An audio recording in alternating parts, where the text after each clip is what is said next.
Then don't come over. Not like you're buying anything. If I don't come visit your ton, who will? Wouldn't you like to know? The carved figure is a resplendent sight in this ramshackle village. Your touch... I'm all right.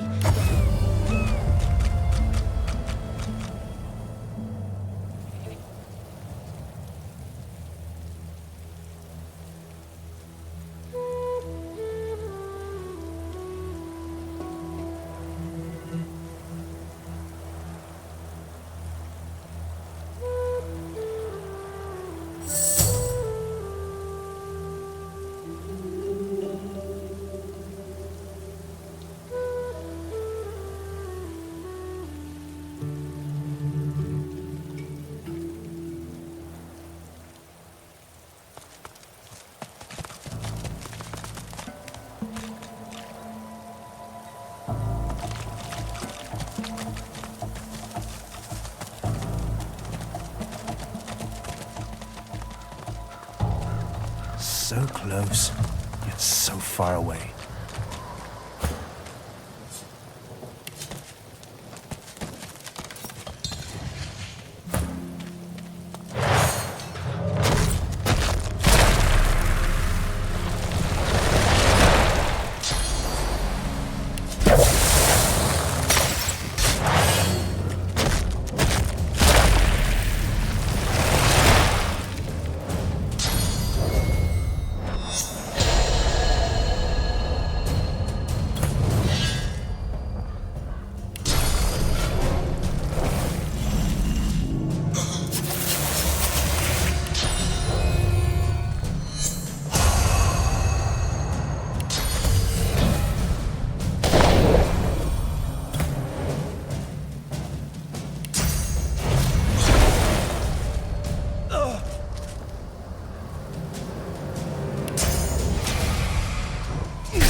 Lovely day. Perfect weather for it.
information pile. Let's see what spirits Fire from this to gun. ash, from ember to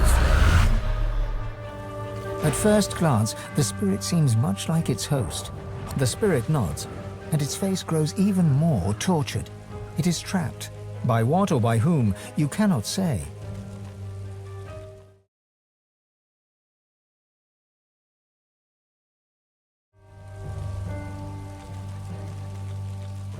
This spirit's as haunted as the graveyard it roams. The spirit keeps glancing back. A difficult task since his shoulders are tense as iron. How can I help?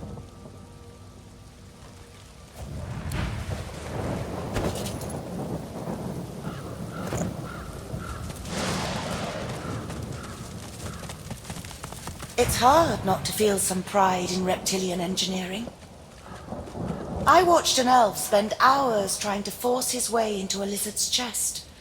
Eventually, he threw it into the flames, but still it sits there.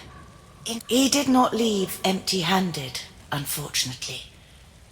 I pity the poor salamander that he dragged back to his ghastly home.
Flesh is well parked.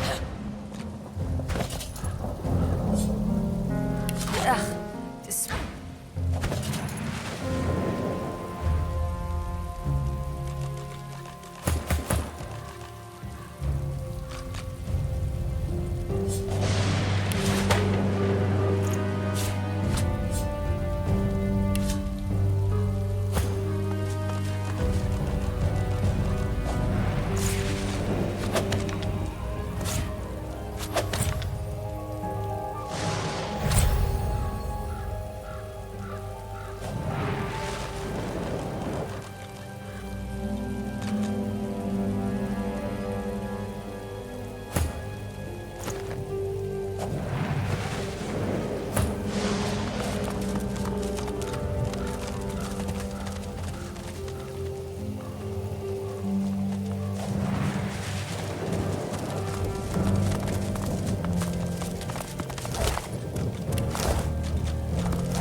Boots are resplendent with polished ivory, heavy but well made, fit for a noble.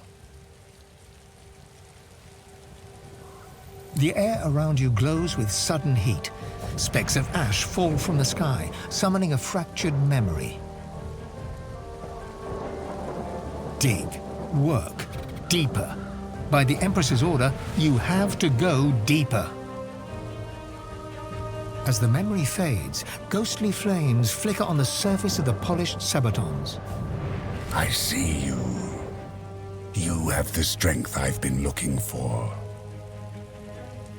Find where the archaeologist cut into the earth. I will draw strength from there to speak again. The voice vanishes, but the bone-deep longing remains. You must dig in the east. You must. A terrible chill pervades the air as the ashen vision fades. Someone new is watching you.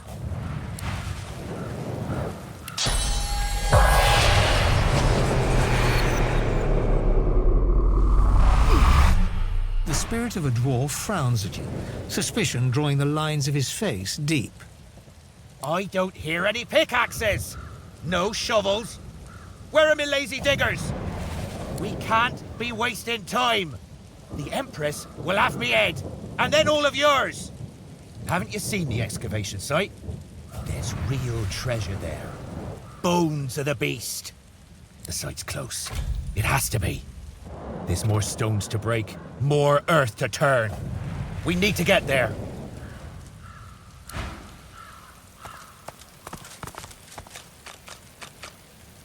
His spirit, it beckons to me. A lone witness to the carnage that must have happened here. I must speak with it. There is an urgency in its bearing that cannot be denied. The Red Prince addresses the lizard spirit. He turns out to be a dreamer, long dead, who speaks archaically and sings in a truly ancient tongue. Rav Mudon, Anan Eket, Vetu Duran. Like a lullaby, the melody lulls them both to sleep until, with a start, the Red Prince wakes once more. My word. Even I, not in my wildest, most demon-lusting dreams, could have guessed a destiny such as this. A tale too preposterous to be believed, and yet so ultimately, so undeniably true once told. The race of lizards, all of us, we were dragons once. Great red dragons. Somehow, eons ago, we withered. We shrank, our wings shriveled. Never more to be the majestic creatures we once were.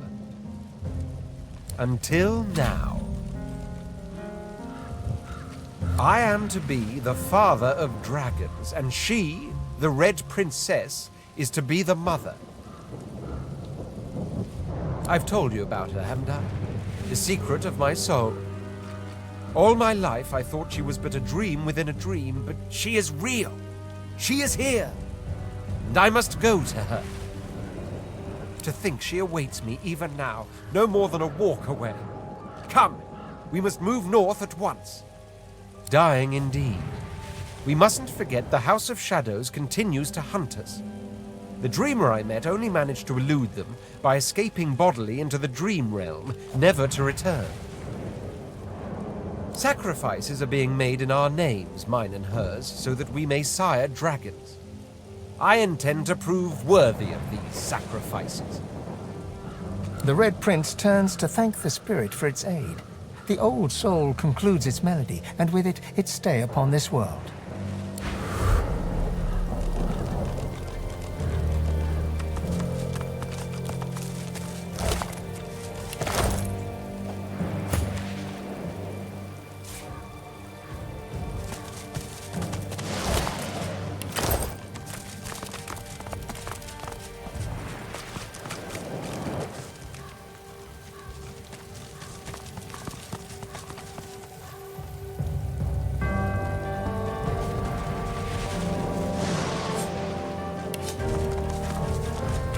The servant emits a menacing growl.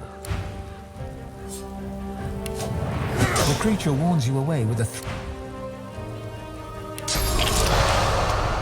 The servant's guttural roar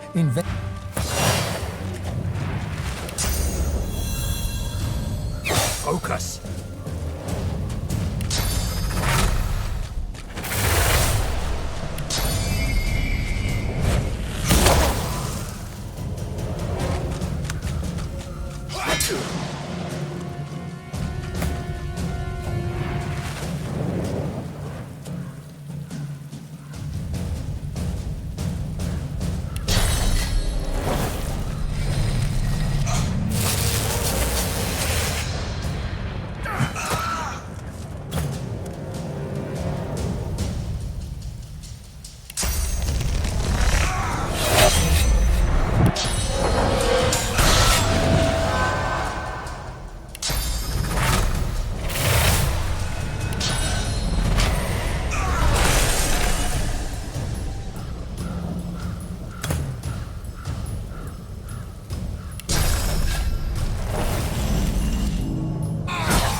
human graves. May the dead stay forever at rest.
Here lies Phylan Surrey, whose family's generous patronage helped build these burial grounds, and who refused to be buried in the Surrey crypt.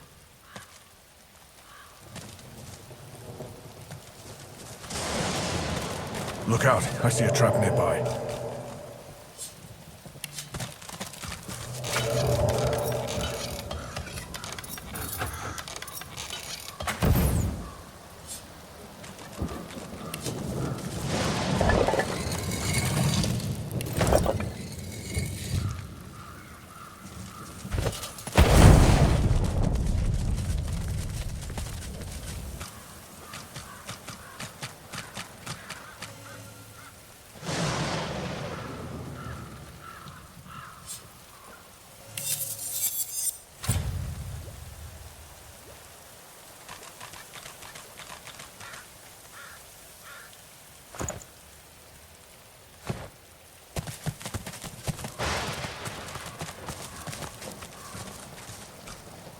You recognize the dog from the town square in Driftwood.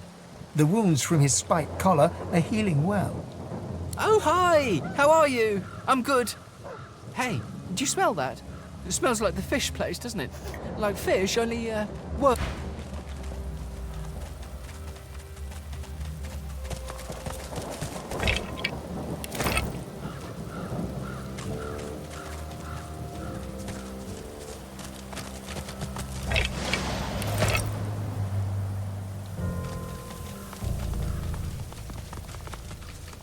I've spotted something.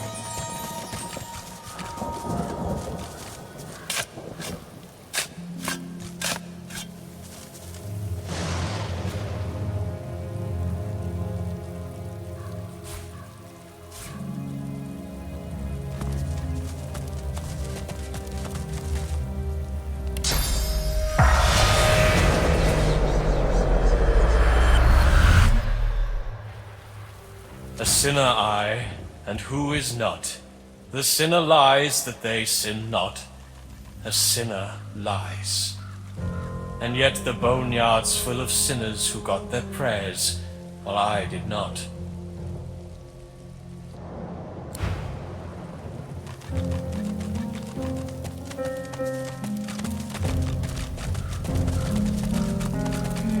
The lizard hums tunelessly, not a melody exactly, but more of a meandering moan.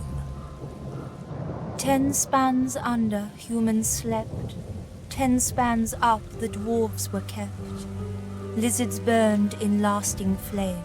Elven trees towards skies did aim.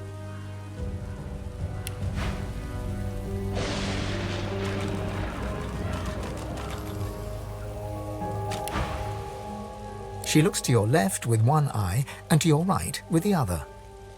It helps me remember where the dead go. Sometimes they don't stay where I put them. That's okay.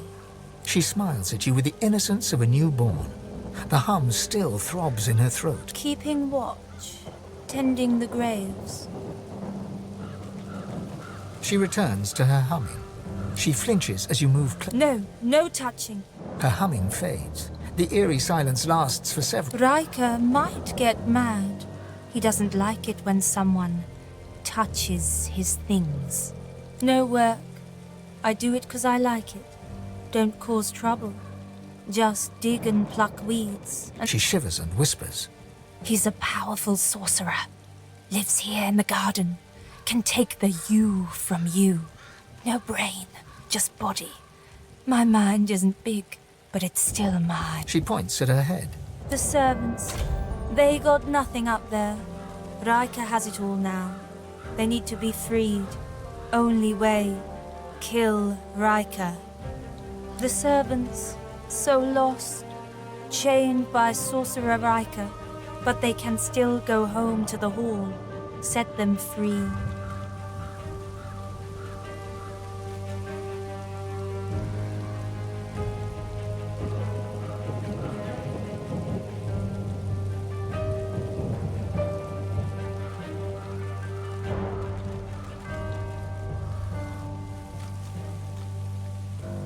The ensuing silence lasts for several seconds.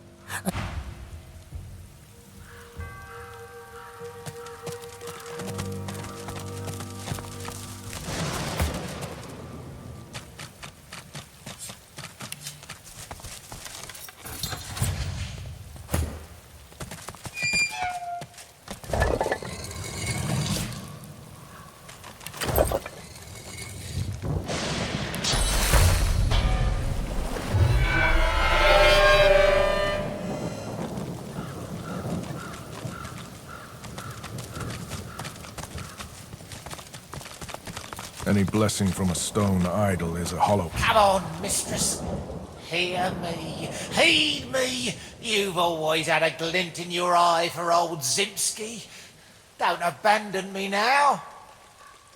Zimski mutters to himself as he traces sigils in the dirt. He spies you, and a shrewd look brightens his eyes. He stretches out a hand, showing you a solitary coin on his palm. Heads or tails? He flips the coin high in the air. It twinkles beneath the moonlight as it spins down, and he claps it to his forearm. It's tails. Lucky. Enjoy it while you can. All my life I served Lady Luck, and see how it ends? In the dirt, just the same as everybody else. Turning from you, he crouches back to the dirt. He resumes tracing esoteric sigils, his fingertips swirling through the graveyard clay. Her signs to call her. Oh, Lady Luck always came when I called. For 30 years we roamed Riverlon together. She was my faithful mistress, from card game to wager to grift. She was the life of me. Now I cannot influence even a coin toss. But you breathe. I'll wager you've more use for my gifts than I do. Here, tell me what you truly value. If my lady sees fit, I'll give you what I truly value in return. Good enough? He smiles a foxy smile as he stabs claw-like fingers at your chest. He begins to trace sigils on your flesh. Though you cannot feel his fingers upon your skin, something inside you shifts. You feel a coldness, and a sick longing seeps into your heart. He croons incantations as he works, and his voice is like the throwing of 1,000 dice inside your brain. Your body is suddenly filled with lust for coin and craving for more. Ah, now you feel her touch. Now Lady Luck sings in your blood as she once did in mine. And now I feel nothing.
were kind and honest and devoted to your dog, but you came a-knocking here in search of work, and the dog took a fancy to the man of the house.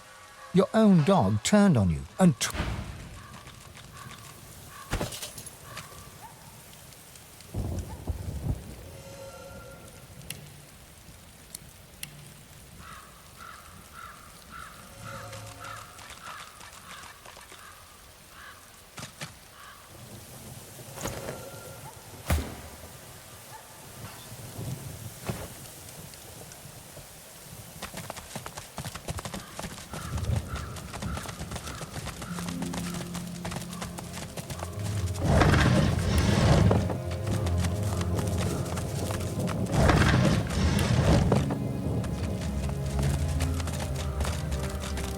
Within the stone garden's walls, peace be thy immortal fortune, relieved of toil, free of indignity, until thou art called to serve.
As you reach to push open the heavy door, the coils and whirls of engraved wood dance into a new pattern.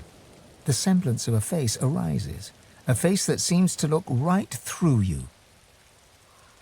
Why are you here? Tell me, and mind that you tell me true. Silence greets your answer. In the distance, you hear the screech of an eagle. Worryingly closer, you hear some kind of a moan. Time passes. At last, the lips on the door creak open, and the door speaks. Leave. The face melts back into the wood of the door. As you approach the door... Are you ready to tell the truth? Why are you here? Tell me, and mind that you tell me true. Silence greets your answer. In the... Enter. The face melts... Like I found Riker's place. He's hoping for a warm welcome.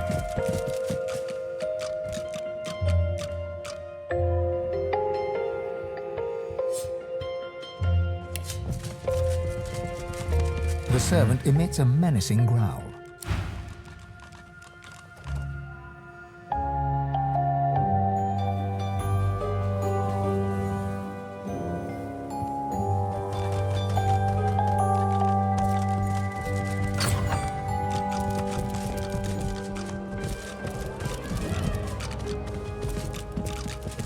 Such dreamy prose.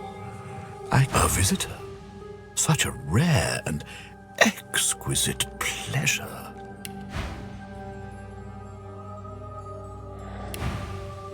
The elf tilts his head backwards, but his squinted eyes don't stray from yours.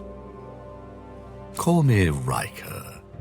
Please, do avail yourself of my creature comforts. You've surely come a long way. He grins and waves his hand dismissively. Nothing to be concerned with, I assure you. Mere husks. I enjoy living grandly. I know these aren't ordinary servants, but I prefer the extraordinary. There is... Don't be so naive. My doors only open on the occasion of truth. What you admit to them, you admit to me. I also see you are not yet whole. He presses a slender forefinger against his tight lips and hums. I'm not a generous man, but I could give you what you seek if you offer something in return. A completely fair exchange between sorcerers. Let's not be so secretive, my good fellow. You're dying to show off those smoldering talents of yours. You just don't know how to handle them. I can help you with that. I can share my bond with the source with you, fill your well to the brim, make you a master. The rest of the story, well, it's yours to write. You must go to the Black Pits. There's a cavern there. In it, you'll find a stone tablet of considerable value. He points to the location on your map. Bring it to me. Dizziness. It lasts just a moment, but long enough for you to feel Ralik's presence. You hear no words, yet understand. It's imperative you accept Riker's bargain. The episode passes. Riker is peering at you intently. He awaits your reply. It's a miracle of the ancients. Priceless, really, and powerful enough to draw the Magister's attentions. I won't bore you with further detail. Suffice it to say, it is safer in my hands than in theirs. Riker's lips stretch and his cheeks bulge, but you couldn't rightly call his unusual grimace a smile. I'm a man of taste, as you no doubt see. A relic this significant would make an incredible addition to my collection. Don't deny an old elf his simple pleasures. Oh, but heading to the Black Pits would mean tangling with more Magisters, and they're such a nuisance. I like keeping my hands clean, you see. Your body convulses with Ralik's displeasure. Your head pounds, your bones ache. Riker's smile grows. Oh, how unfortunate. Sadly, you've overstayed your welcome.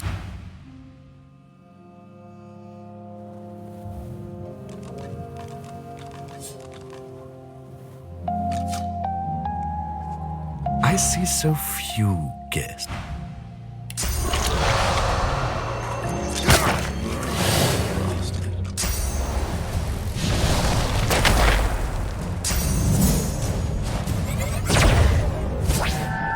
You're not trying to escape, are you?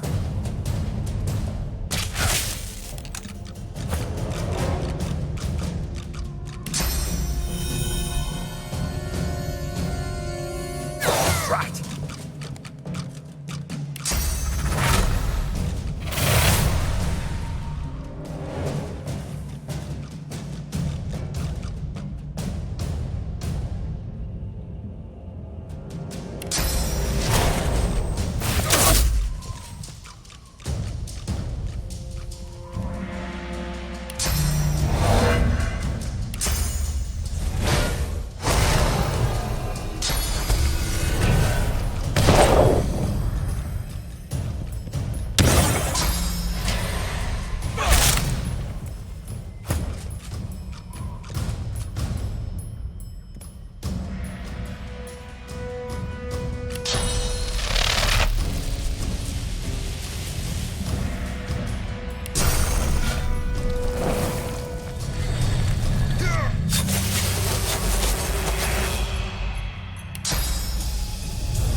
And you thought Rivellon was flat.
Unusual relic indeed.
Do not ascend. The web of despair awaits.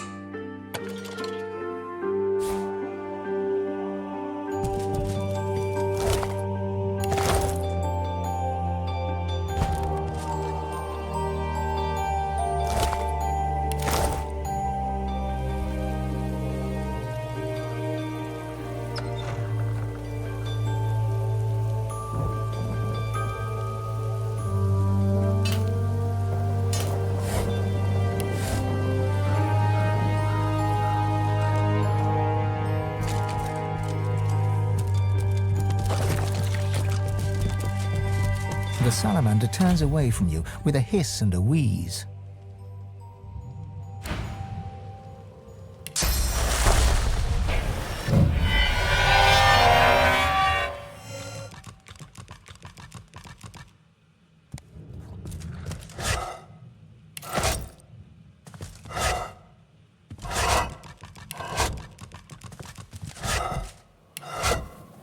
The stag trophy stares outward with dull glass eyes. A faint breath of chill air brushes the back of your neck.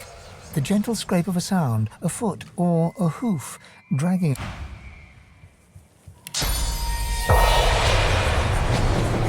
The ghostly stag inclines its antlered head towards you. For what prize would a foolish poacher discard his life? The answer lies at a halo of wildflowers. Seek it out, and heed the wisdom the poacher would not.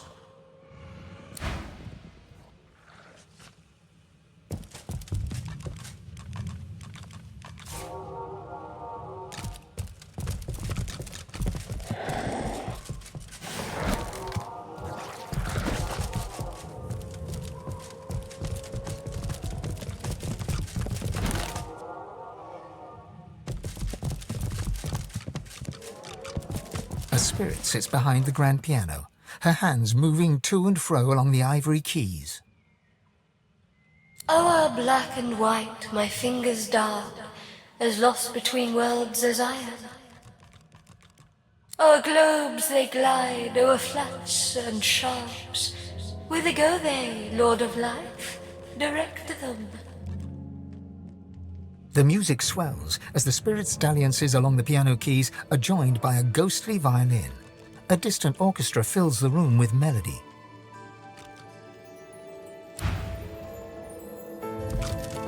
Only the well-lit path is devoid of peril.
How's my favorite god? Ivan smiles and salutes it.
Accept him. Accept him. Accept him.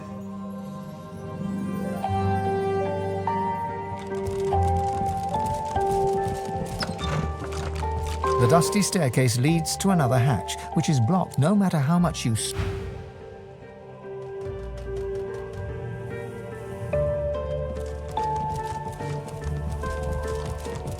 Death prowls above us.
If you think the master loves you more than he loves me, then, Dot, you're a bigger idiot than you look. Master's the master. Master knows the dog is better than the cat. Master says good dog. Does Master say good cat? No. No, Master does not. The cat gives the dog a long, languid look of carefully disguised contempt. Then she sighs and turns to you. Settle an argument for us. Dog's body here thinks that because the master is grateful for his, meaning the dog's, mindless devotion, he loves his dog more than he loves his cat. I, on the other hand, know full well that it's the master's admiration for my general bearing, demeanour and intrinsic greatness what is most indicative of a state of actual love. He near worships me, he does. Master loves his dog. Master thinks his cat... You're a moron. No, I'm not. I'm black-brown. See what I'm dealing with? Come on, settle the argument. Tell him he's wrong.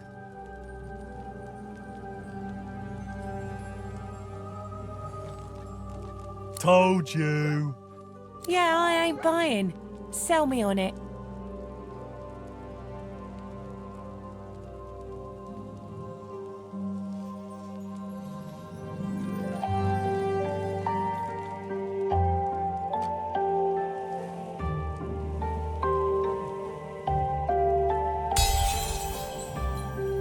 I suppose that makes sense.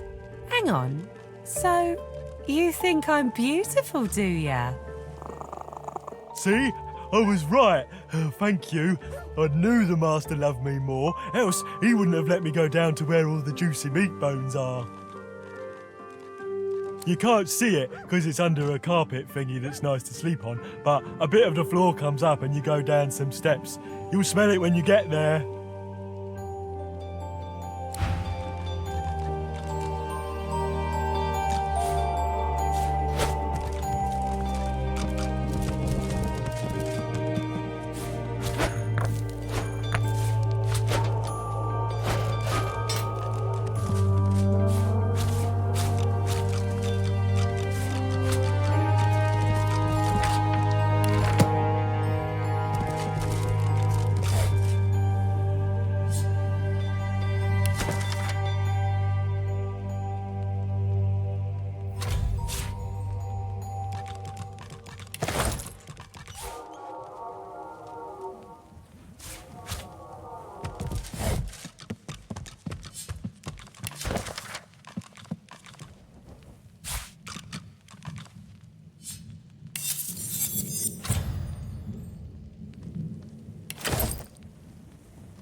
No salvation, only sacrifice.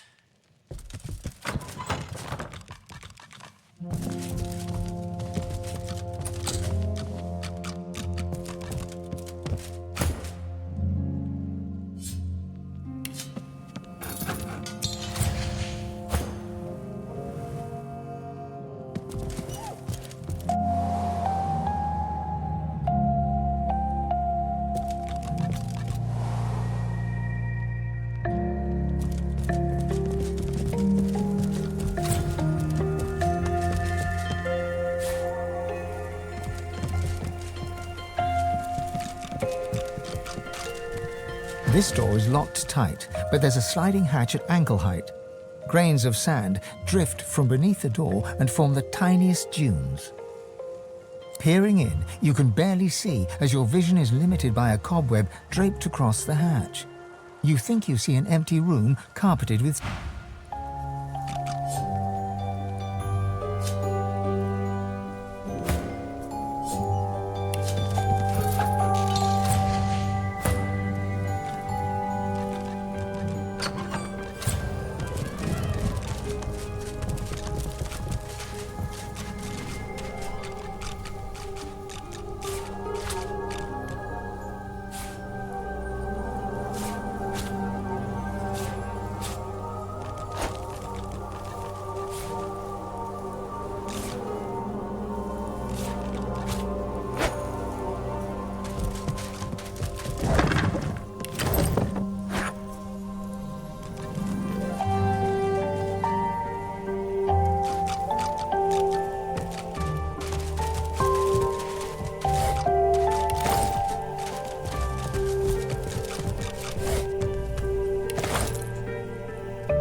The spider spindles right up to you, her long legs tickling the sandy floor.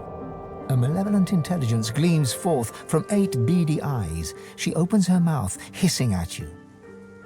Getting your mucky little boots in all the wrong places. Don't you know, my little pepper pot, that it's ever such bad manners to enter a queen's boudoir without permission? Did that overriker toss you upstairs, darling? Has he grown weary of milking my venom his very own self? Oh, precious. Then you are no more than any other fly in his web. Just like me. Her laugh is blood-curdling, like offal being strained through a sewer grate. You have time for a little story, then? With nobody here but us stuck flies, let me spin you a tale. Long, long ago, many years before you were born, my little brood pudding, I was born in a desert land far from here. And stolen. I was stolen from my own queen as an unhatched egg. Barely anything do I remember of these days, hearing all from deep within an egg, seeing only through the filmy veil of my silken sack. But there is one thing I remember well, and that is the very first hunger pang, my tasty petal. That feeling, so familiar, echoes within me now. I was quite enjoying our little chat, but nature is nature, sugar plum. I hunger. Can I hear my princelings blubbering in their loving cuckoo? Her fangs drool venom that sizzles on the sand. But there's no time to think about all that, because...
The hatch is blocked tight by the high drifts of sand carpeting. The hatch is blocked tight by the high... The hatch is blocked tight by the high drift, straining and grunting. Your strength just about managed.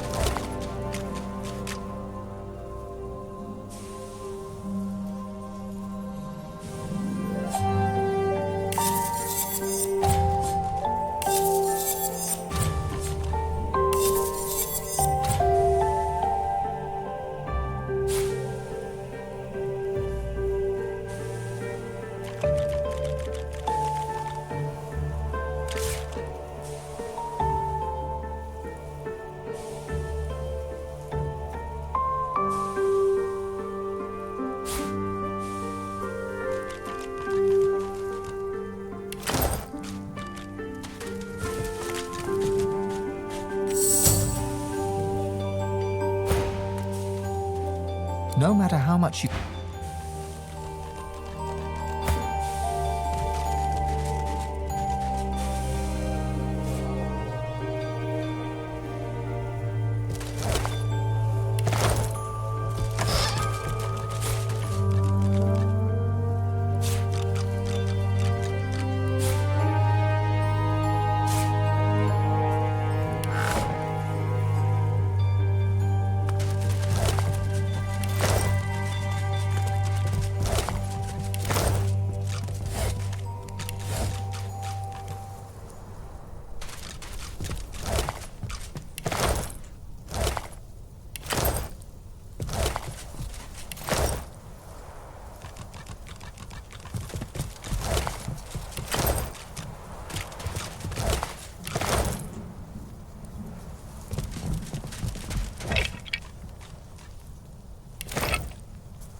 You remember drinking ruby wine with Magister Boris in the armory after hours. You remember his deep hazel eyes, how he trembled as he kissed you. You remember all of it, the best night of your life.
Before you stands the ghost of an older woman.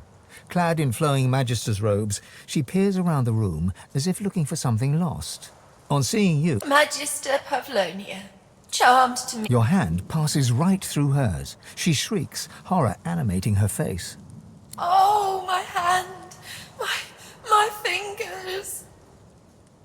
Well, really, I'm quite aware of that.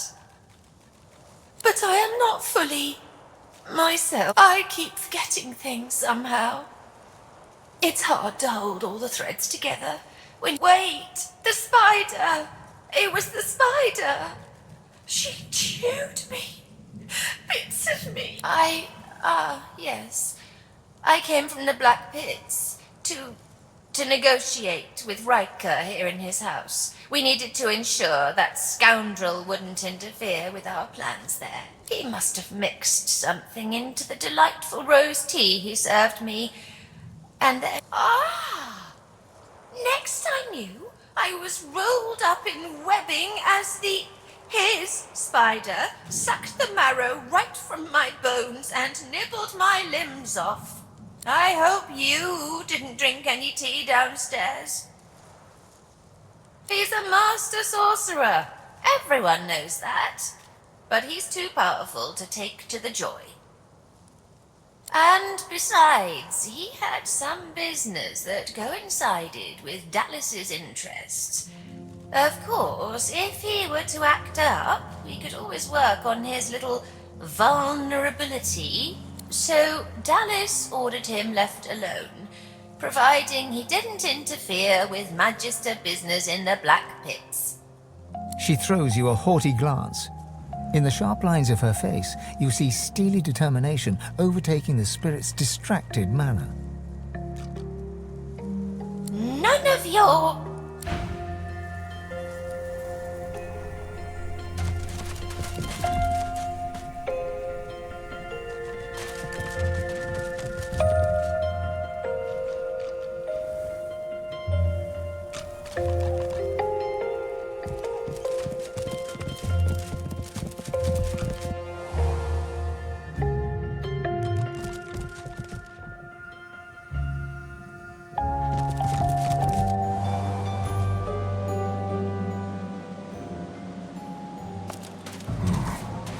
I hear something scurrying around.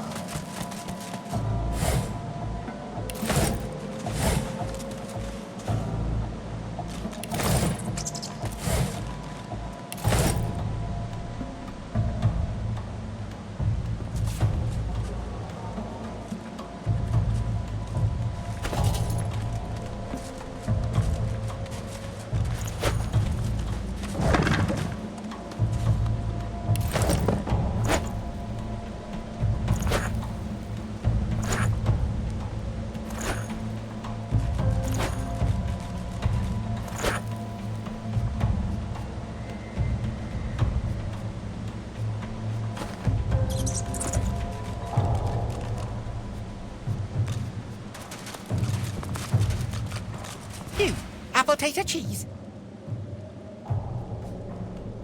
The rat's tail twists and untwists. His ears cock and uncock. Cheese food, fruit food.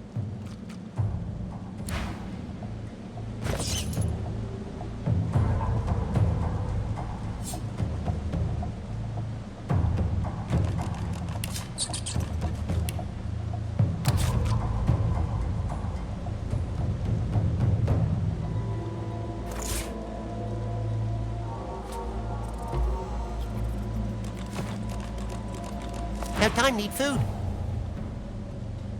The rat's tail. Food, food, food.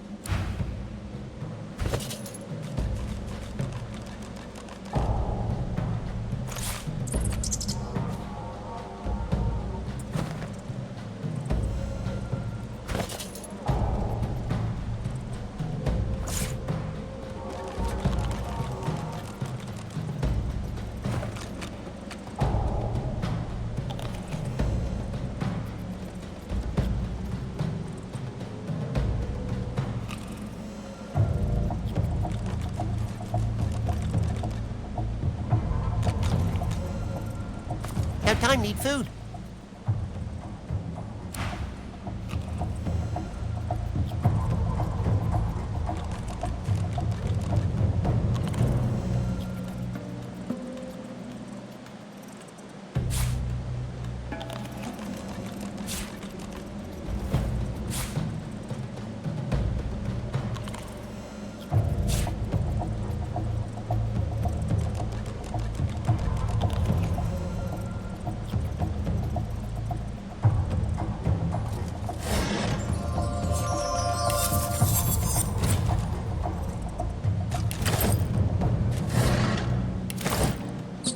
No time, need food. The rat's tail twists and Food.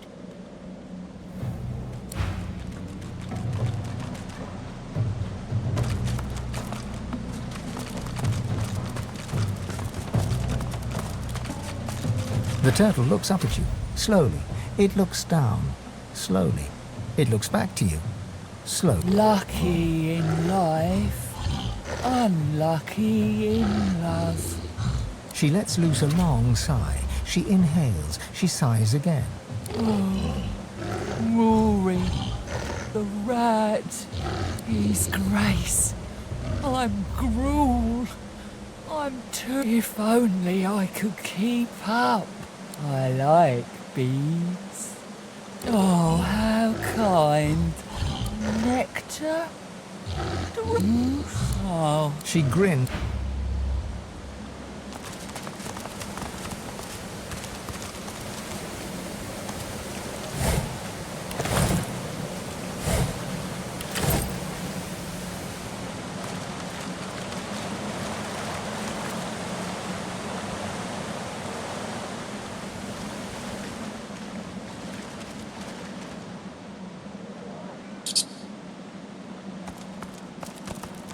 Can't talk, hungry. Hungry cheeseberry. The rat vacuums up your scent. Its whiskers. Cheese food, fruit food.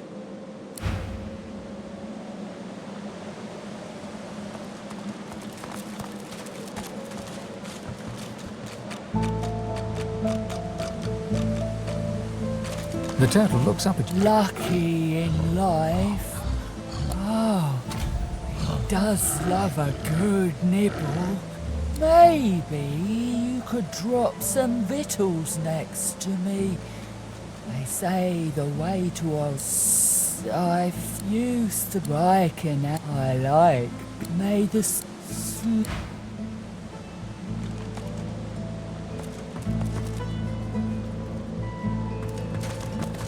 Can't talk, hungry. The rat's tail twists. Food.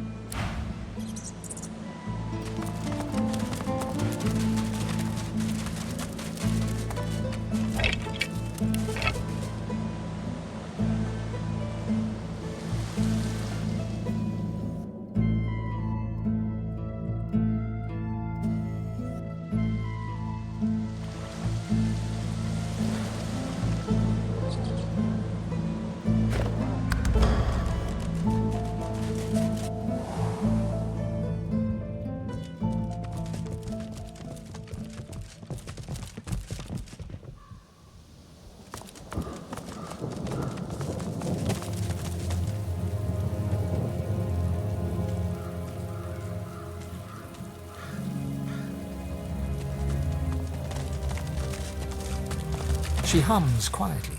The notes move in rhythm with her wandering eyes.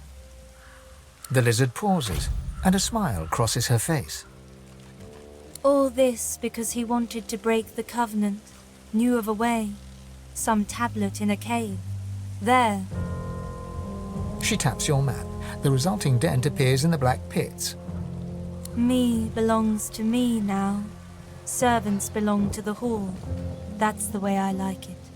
Her hum returns, soft at first, then blossoming into a full-fledged hymn.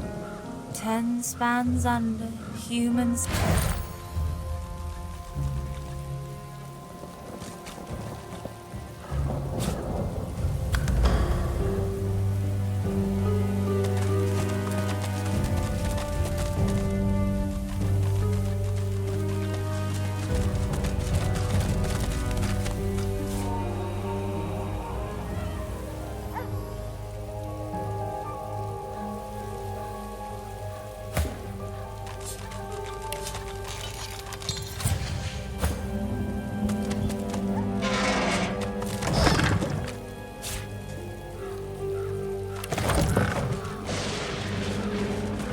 The dog growls and bares its teeth at you in a wide, unsettling grin. You swear you see a worm emerge from its grey-pink gums, then burrow back in. Come closer. I dare you. He sniffs, he snarls. I am death. There's no defying me. The dog's growls intensify and transform into a rhythmic rasp that mimics laughter. You swear you see the ground behind him momentarily churn and tremble. Yes, it is as I said. I am death. Flesh decays, but bones dance for me. And do I warn, not one step further. I know what you want here. But she calls herself master. I call her minion. Whatever name you choose, it is her hand that will wield it, not yours. The dog raises its head to the stormy sky and howls. The earth beneath you vibrates, a dirge plucked on the strings of a rotting lute. Necrotic trot. You are summoned. Crawl through the gate. The earth opens for thee.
Another statue in the stone garden.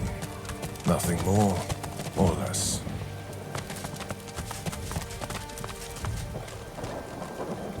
It won't respond to my touch. It won't respond to my touch.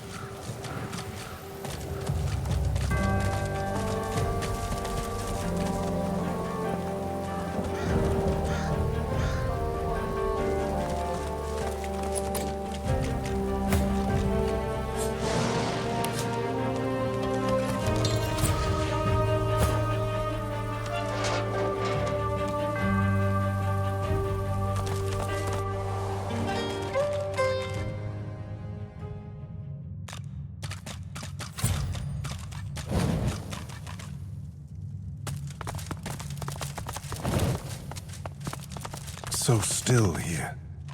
Like the air itself's been petrified.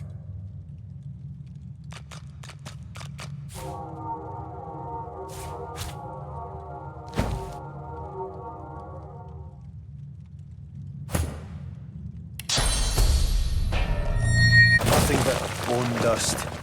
Even the petrified aren't immune to the ravages of time, it seems.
Something isn't right here. Could be an ambush.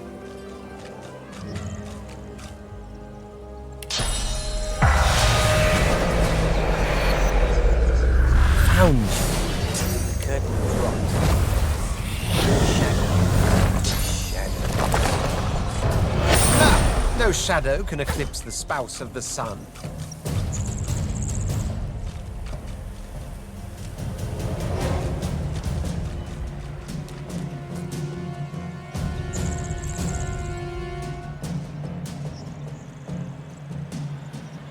Show yourself.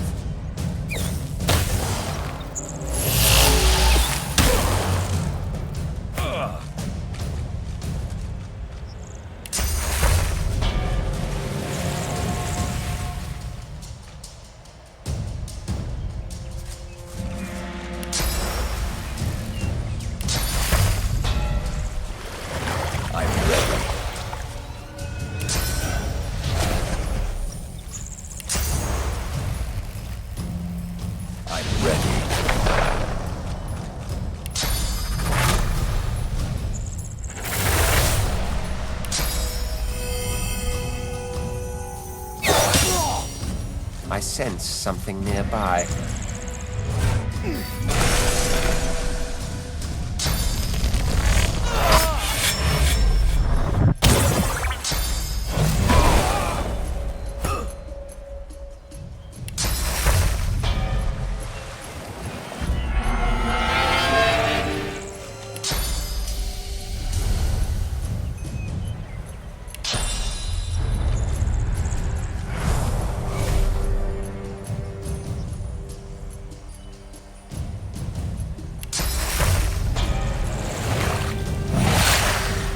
I sense something nearby.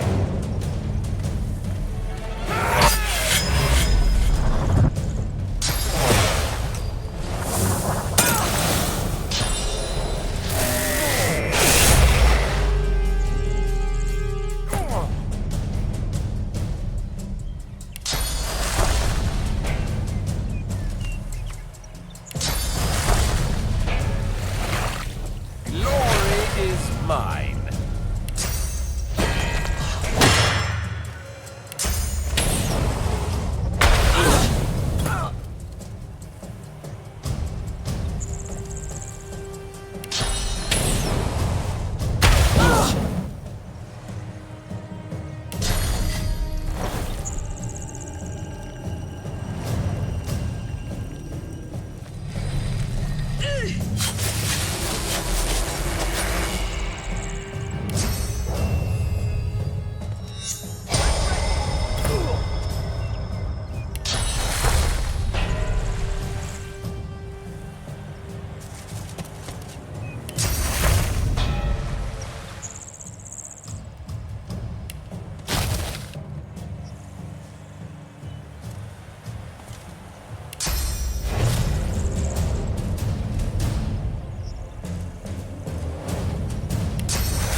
blade!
Something isn't right here. Could be an ambush.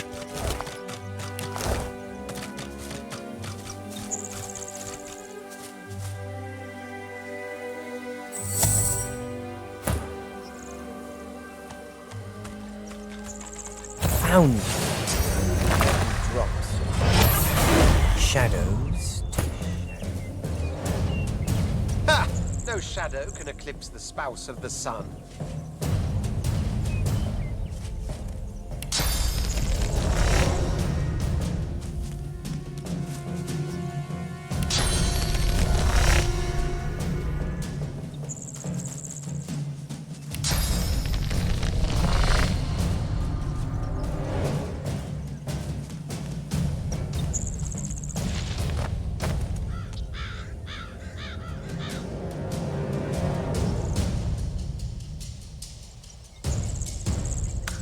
Something nearby.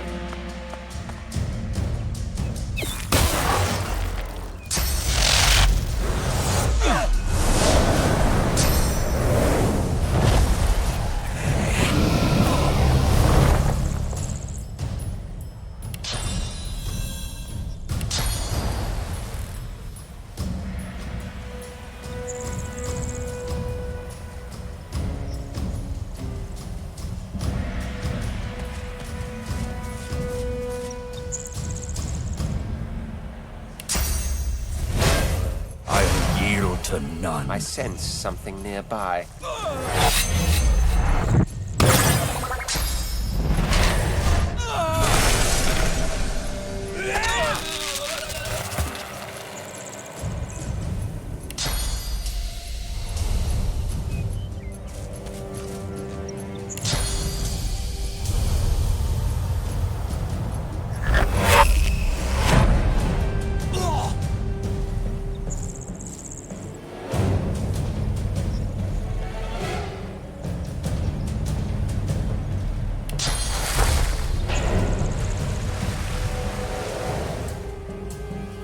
Show yourself.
I sense something nearby.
is mine.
Mine.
These were true House of Shadows assassins. No match for a prince of the House of War, of course.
I've spotted something.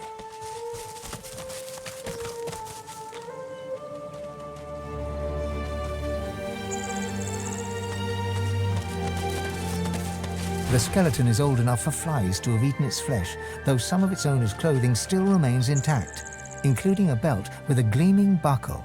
The belt may have been gnawed by rodents and reptiles, but the name engraved on its buckle. The bones look properly intact, though its skull is askew, as if the skeleton is looking in a direction it shouldn't be able to. You see no blood or signs of struggle. The surrounding vegetation is green and healthy. Well, here's one corpse that never got a proper burial. You re-examine. The bones look properly intact. The belt may have been gnawed by...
What's that? Sounds like there's a battle unfolding nearby.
Can't keep her locked up forever.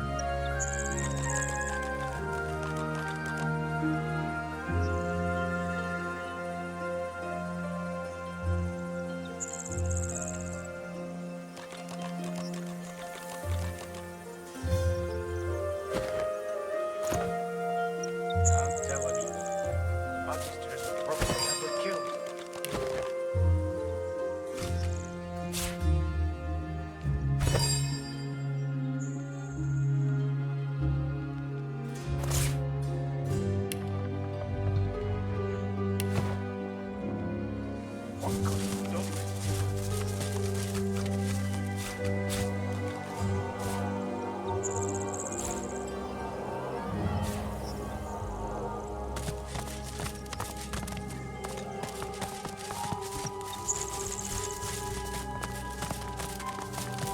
What could have done this to her? A man paces back and forth, puffing anxiously on a pipe. His face is creased with tiredness.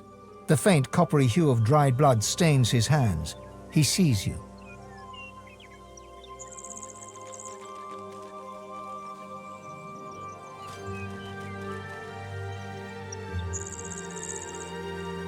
If you're looking for healing or the like, then you'd best look elsewhere. My plate is full for now.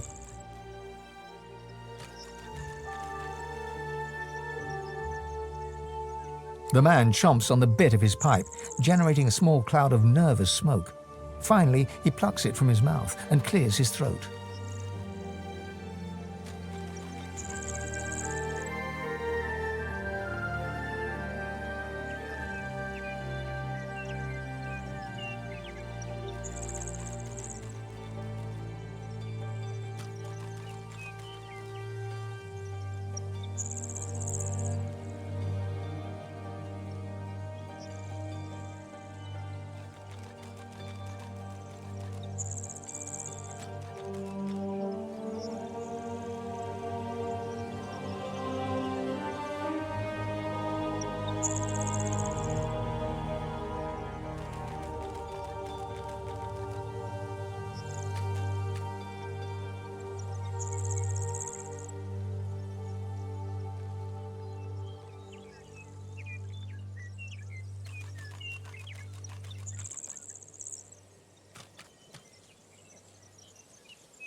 I came by a new patient, a young woman, very troubled.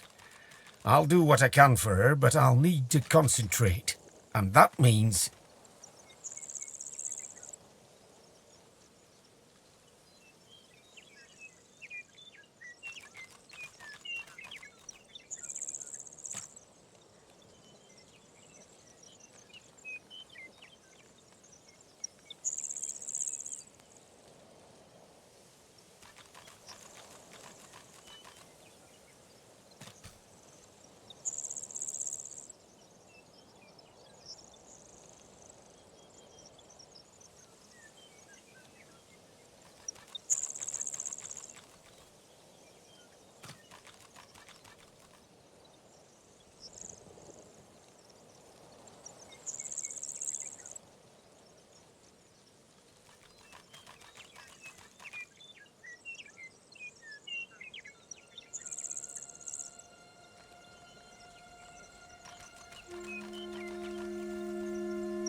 He gestures with his pipe for you to leave. This isn't someone with a broken leg who needs to be held still. This is serious and dangerous. I doubt you could help.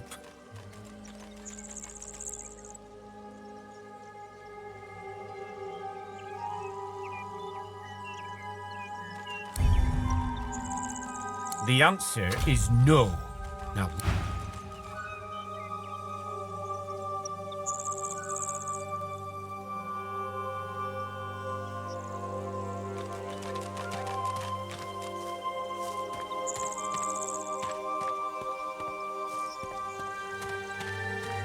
What could have done this to her? I've no time for chatters. I gave you my...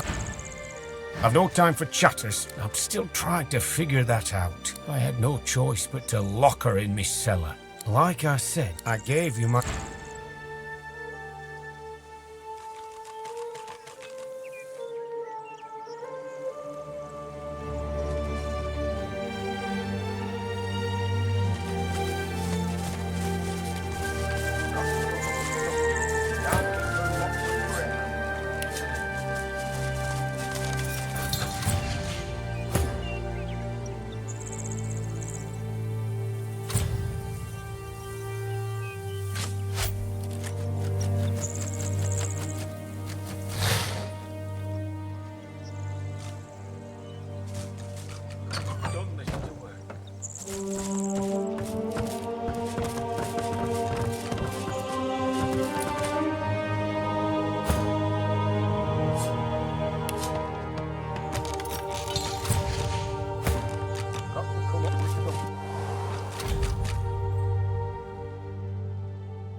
Hungry. Across the cellar, a shape bearing some resemblance to a woman lurches around to face you. It utters a marrow-curdling gurgle. Another gurgle, sharper, angrier. Then the sound of rapid footfalls rushing towards you.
the Reaper for me.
Got to come up with something.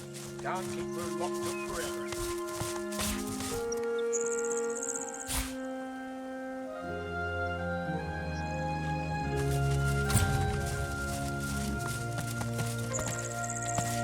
I've no time for chatter, stranger. There's a young woman in need of my help, just as soon as dead. I was treating that poor... Get the hell away from here, you bloody murderer! You had no right to do what you did to that...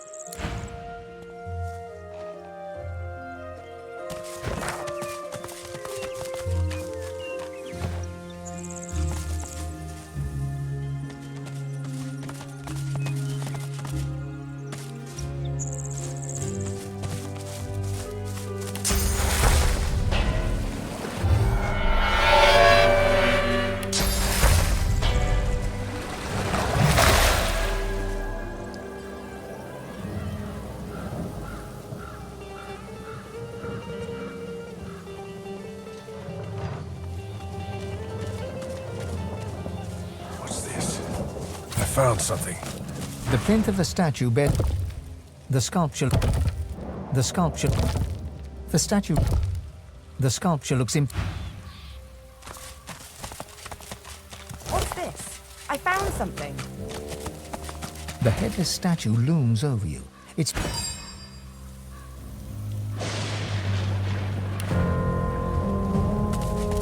The bitter air warms as your eyes close. Death...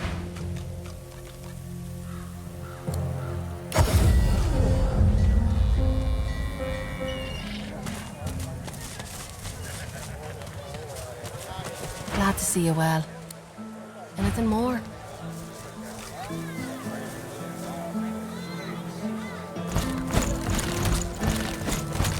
Smells worse over here than a dozen rotten eggs dropped in a vat of vinegar. Well, don't come over.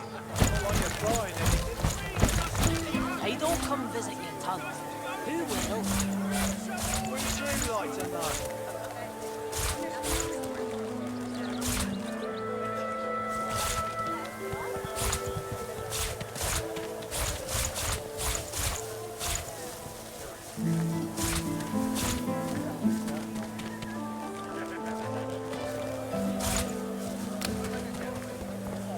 How you holding up? Not in any mood to talk about it.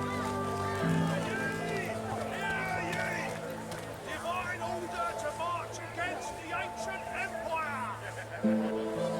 Your fish stinks as of old. What kind of rat would sell such filth? Kind that don't fancy starving like the rest of this town. It's all well and good for you with your rations. We've got to take what we can get. Keep talking, dwarf, and you end up eating sawdust on the cell floor.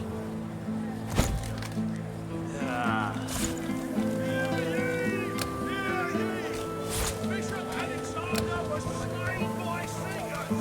Culprits to the law!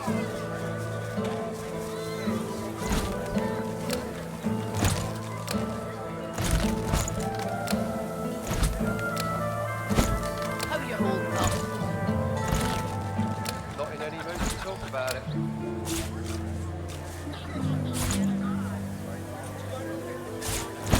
So, have you heard any news? Nothing good. Void woken are everywhere. Thanks to Divine, you're here to protect us. Aye. Yes, of course.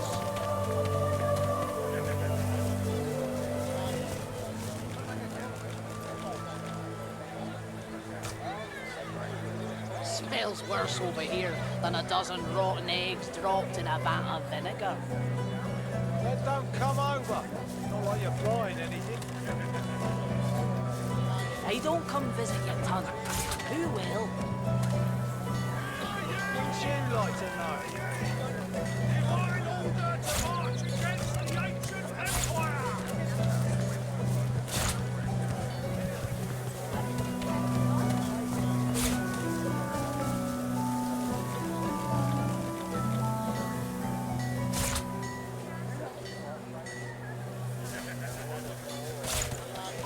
How you holding up? Not in any mood to talk about it.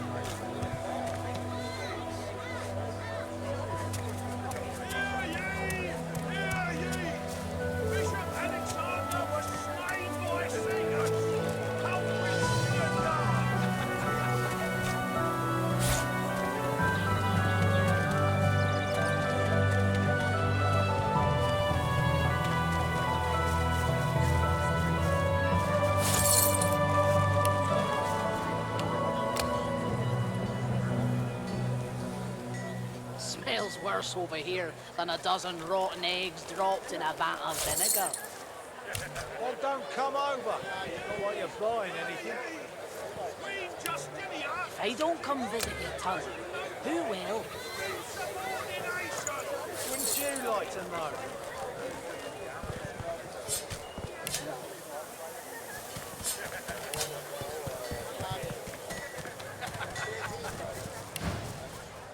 Until later, then.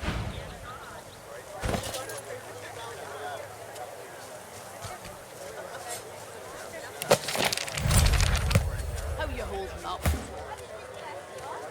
Not in any mood to talk about it.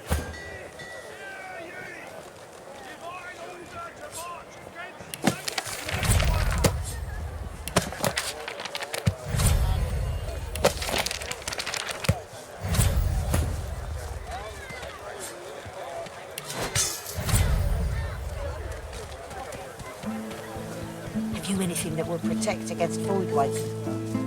I can turn aside fire, cold and poison. But void woken? God knows what stop those beasts. Smells worse over here than a dozen rotten eggs dropped in a vat of vinegar. Well, don't come over. Not like you're buying anything. If I don't come visit your ton, who will? Wouldn't you like to know?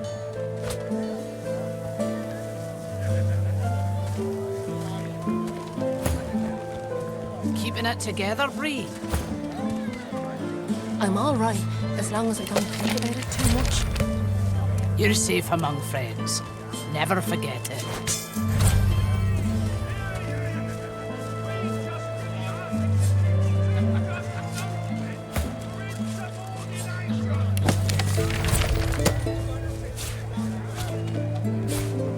How you holding up?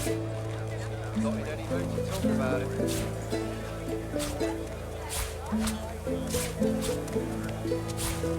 Have you anything that will protect against void wake?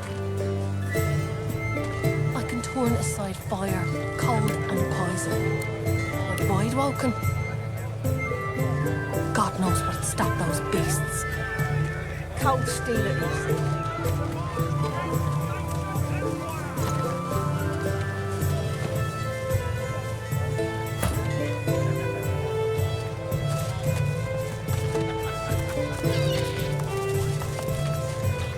Buying or selling?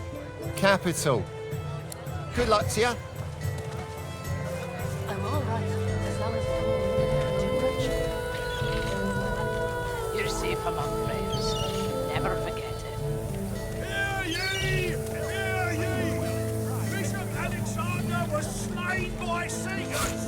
Culprit still at large.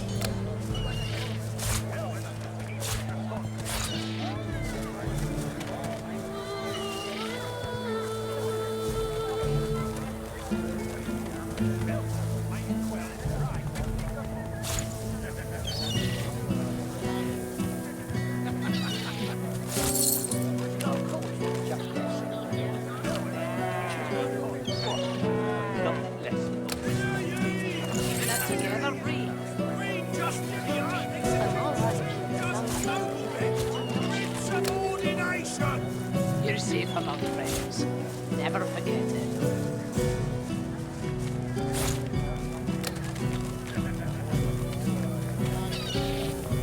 Smells worse over here than a dozen rotten eggs dropped in a vat of vinegar. Then don't come over. Not like you're buying anything. If I don't come visit your ton, who will? Wouldn't you like to know? Divine order to march against the ancient empire.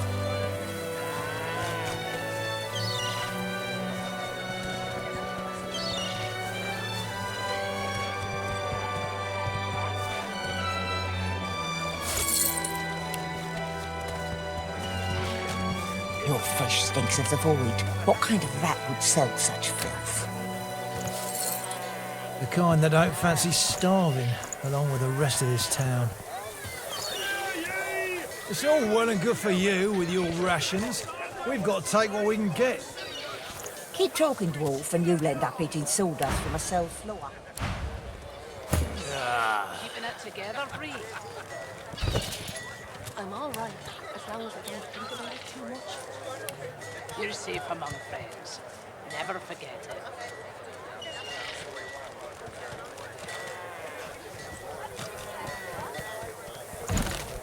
Smells worse over here than a dozen rotten eggs dropped in a vat of vinegar. Then don't come over. Not like you're buying anything. If I don't come visit your ton, who will? Wouldn't you like to know? I can turn aside fire, cold and poison. But void welcome. God knows what'd stop those beasts. Cold steaming.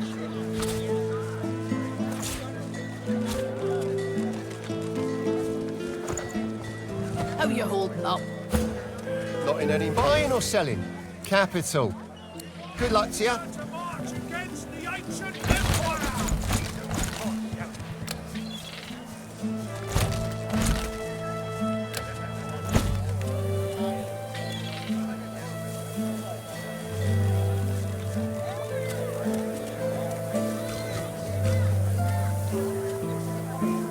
Keeping it together, Bree. I'm all right, as long as I don't think about it too much. You're safe among friends. Never forget it.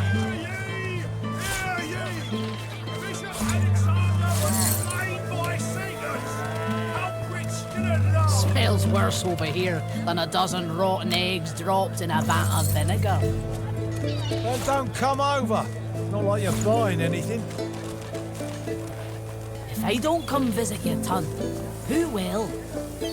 Wouldn't you like to know?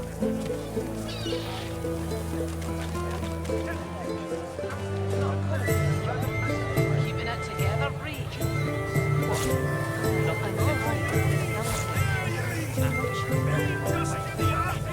You're safe among friends. Never forget it.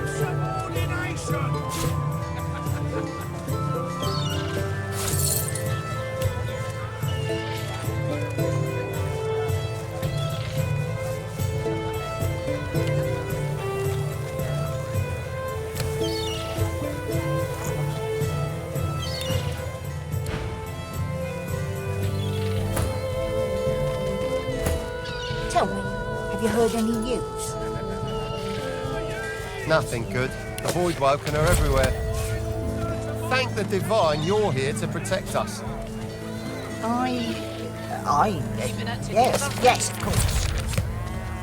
I'm all right, as long as I don't think about it too much. You're safe among friends. Never forget it.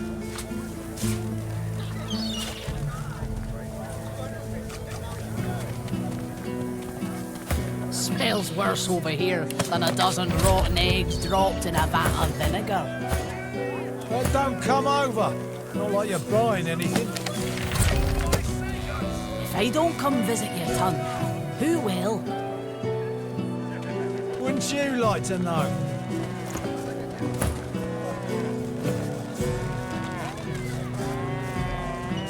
Keeping it together, Bree.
keeping it together, Bree?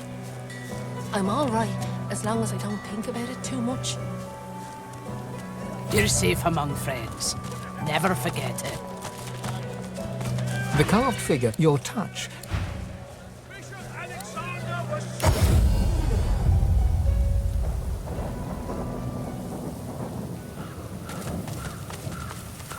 What's this?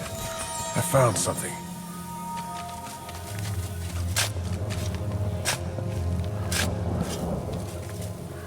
These are lizard remains, but in the human section of the graveyard.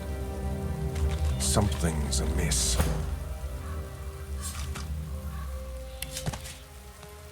You struggle to focus on the so-called healer looking down at you. Nothing but a human quack. The end is near. You can sense it. You croak out a last plea, to be burned in the lizard tradition, but it only comes out as an unintelligible squeak. The human frowns. You savage! I hope you choke on me!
I'm down here! A mind of this magnitude shouldn't be cursed to live like this. Well, I used to be... Wait, who did I used to be? I can say with confidence who I am now, at least. A thinker. Don't worry.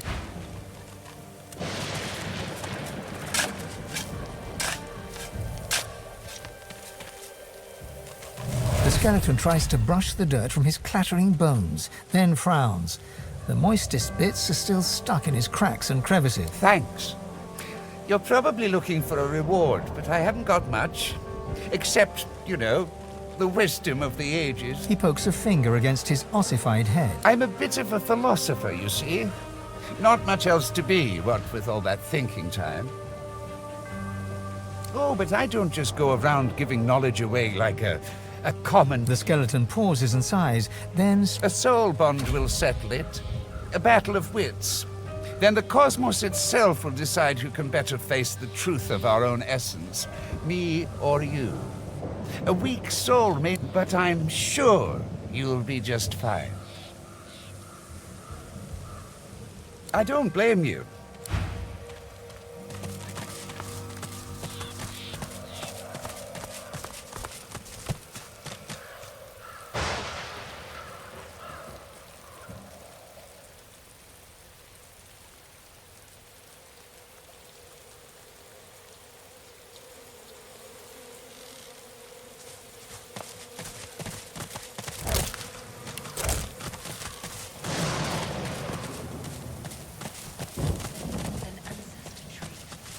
Pure grace in an undeserving world.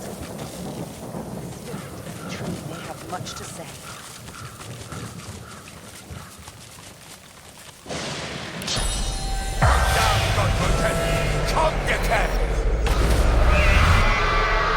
An undead elf steps from the shadows. He looks powerful, but when he speaks, he is in pain. Welcome, Godwoken, to your grave. I promised you decay. I decay. But if I serve, I grow again. I shall serve him. You must die. He is my friend. He is your king. He wants your decay. Rise, my rotten army. Up.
I'll yield to none.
A vast continent full of people. Full.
The spirit looks forlorn, exhausted, spent. Nothing remains of the life you led.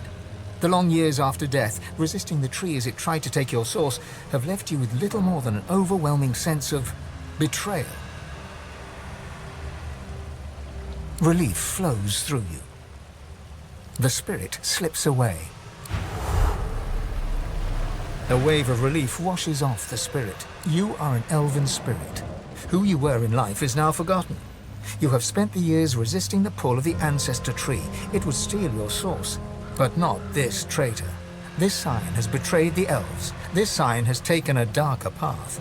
This scion, once you're this, you think, is what happens when the scions don't get proper training. Relief flows through you as you realize that you may leave. Your thoughts flash to the mother tree by the water on an island with no name. The spirit slips away. The spirit looks angry. You have been a spirit for a very long time indeed. This afterlife has been spent resisting the pull of the ancestor tree that wants your source. You've always hated the scion of the tree for seeking your destruction. Once he served the hated mother tree. You hate her too, but now the scion has taken a darker path. But he still wants your source. Relief flows through you as a realization grows. You may leave. The spirit slips away.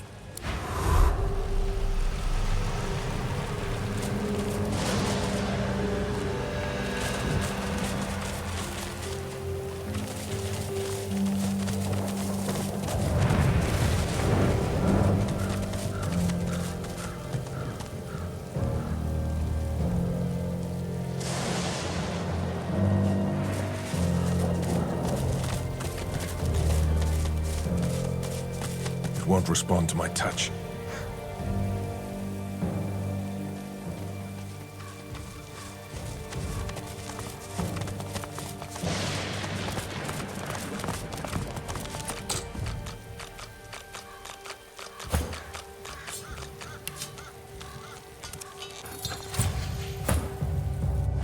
Bruv, look at all these bones.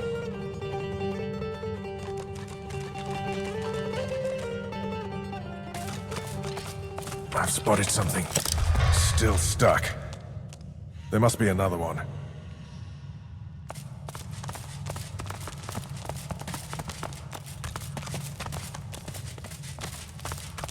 I've spotted something.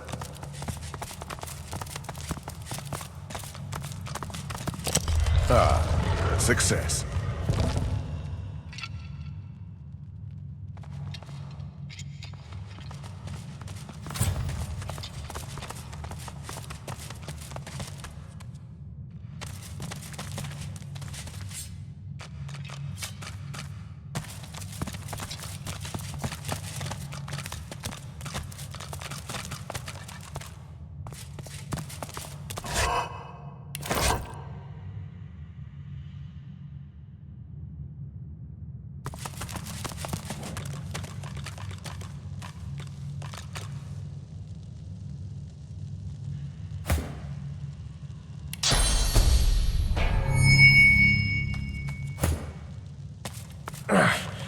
It's shut tight.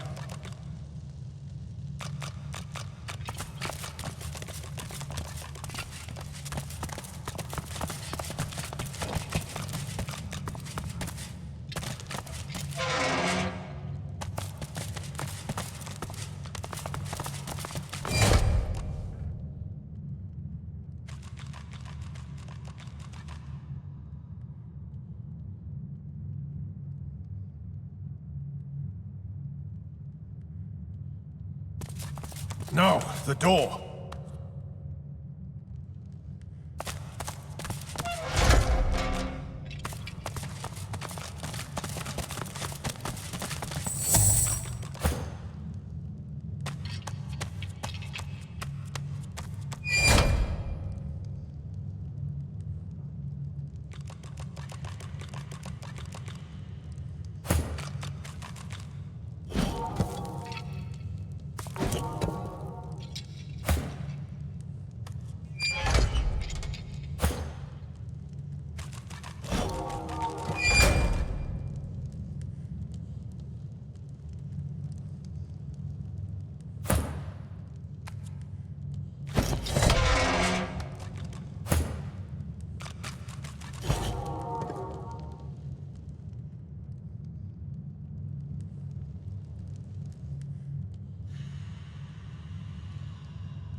It's shut tight.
Heroes Rest, memorial to the saviors of Driftwood, and the first of this region who joined Lucian the Divine.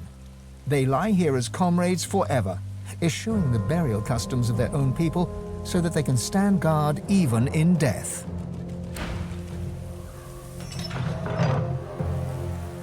This part is gated off from the rest. Whoever is buried here must have been important. Here rests the human hero Garrick. He served Lucian the Divine with immense skill and slew the necromancers who preyed upon the dead of Stone Garden Cemetery. The implements of his heroism. Here rests the elven hero Halla. He served Lucian the Divine with great vigor and defended the farmers who feed Reaper's Coast against pitiless bandits. Here rests the dwarven hero Bromley. She served Lucian the Divine with honor and cast out the demons that plagued the great woodlands. Here rests the lizard hero Vidia. She served Lucian the Divine with great dignity and vanquished the strange beasts that arose from the primordial caverns of Reaper's Coast. The implements suddenly, the earth churns and buckles upwards in several places. Some things are trying to rise to the surface. Godwoken! You must fall! The God King demands it! You must fall, so that we may rise! Let your blood quench our roots, so we may grow. The covenant shall be fulfilled.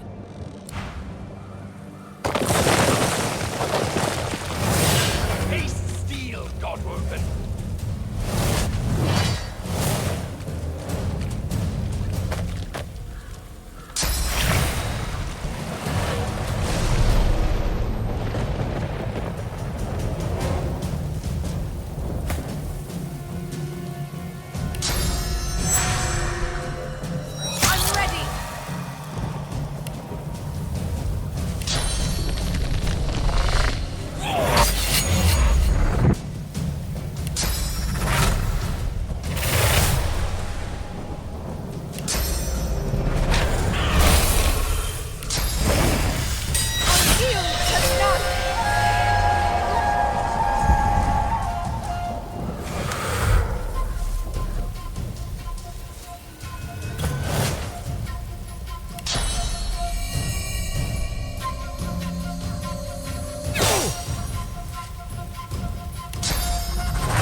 The heroes of Driftwood lie at your feet, dead for good this time.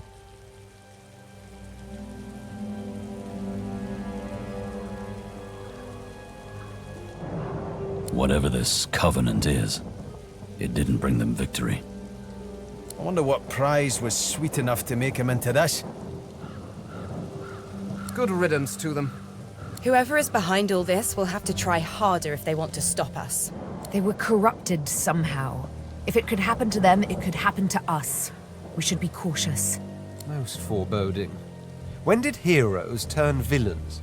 And what is this covenant?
It's not a silent monk, but it seems just as blank.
Locked in perpetual prayer. Keep trying, my friend.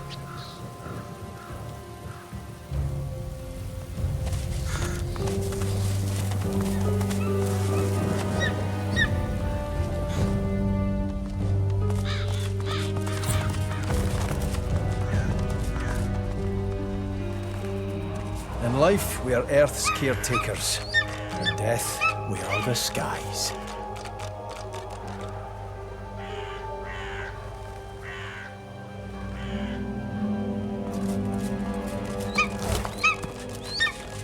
The eagle glowers at you with one baleful eye, keeping the other eye firmly trained on the stringy morsels of rotting flesh dangling from its beak.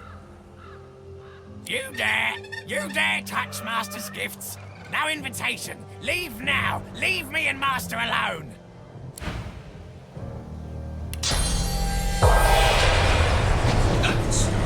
We're an example!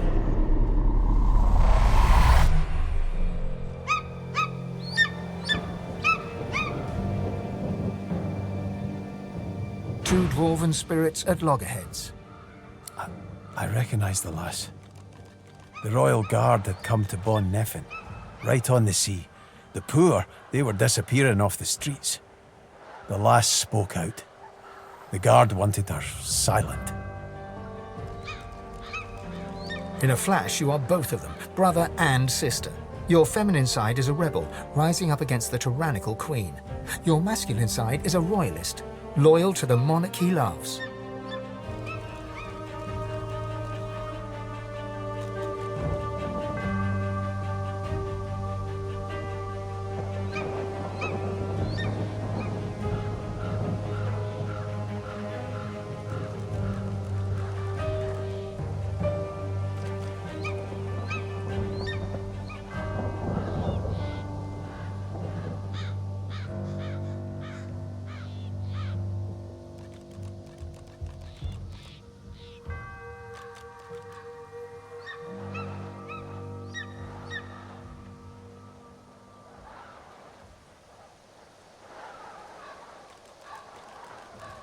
As the brother, you rescue your sister from the pikes of the Royal Guard.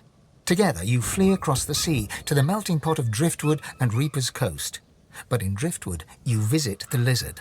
Yeah, we're all curious from time to time. I don't blame him a bit. Sometimes you've got to let loose the beast. You are the sister, and you know that something is wrong. You climb the stairs to rescue your brother, and find him fighting for his life against the dwarves who would rob him. Both of you die. Damn it. Damn it all to hell. Just kids, both of them. But your killers do right by their fellow dwarves, and bring you here to lay you to rest. As spirits, you fight for eternity, one convinced that the Queen is a tyrant, the other that your treason was wrong.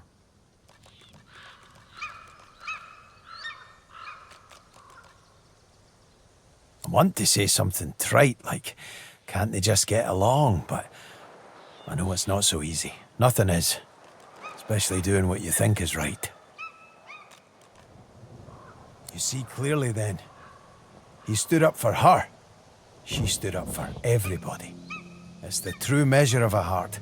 How you treat not those closest to you, but those you've never even met. His was big, but hers was bigger. The sister smiles. She feels vindicated. Her brother still does not agree. The rebellion was a disaster. The rebellion was a mistake that cost them their lives. The sister has found peace. The spirit taps his... Why are you wasting everyone's time? Get to the site before the Empress... The site's close. We died glorious deaths. The rain's sweeter, knowing that freak... We were picked off by spies. The eagle glowers at you with one... You dare! We are an inspiration to our people. Biting deep into the rotting flesh, your senses are assailed with a rank odor of meat long past its prime. Your memory wavers and becomes not your own, but the memory of one who led the most solitary of lives. You see myriad wings flapping, your hand scattering birdseed. You hear the screeching of eagles, the tearing of flesh. All of your life is centered on this place, this pedestal of death. All of your life is dedicated to feeding your eagles the meat of your dearly departed people. We were picked up by spies. There was no glory and no point to it either. We are an inspiration to our people. The eagle glowers at you with... You dare! We're an example!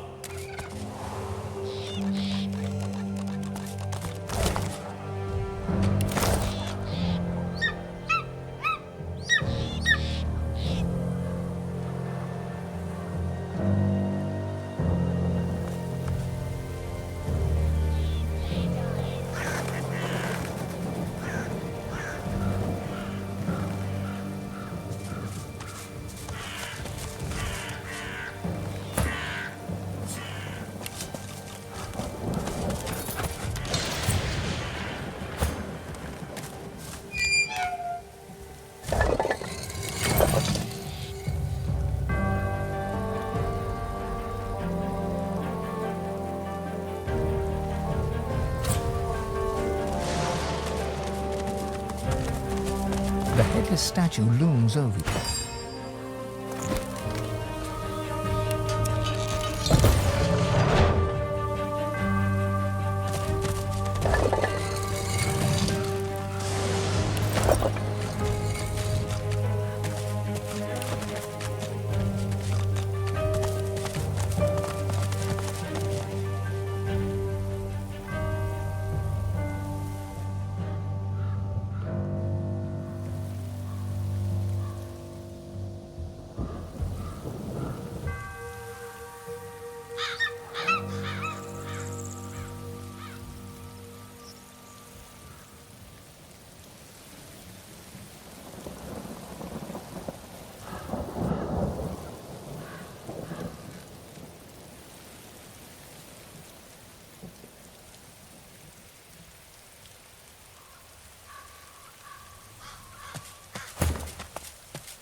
So still here. Like the air itself's been petrified. At first, you might think the figure is a simple stone.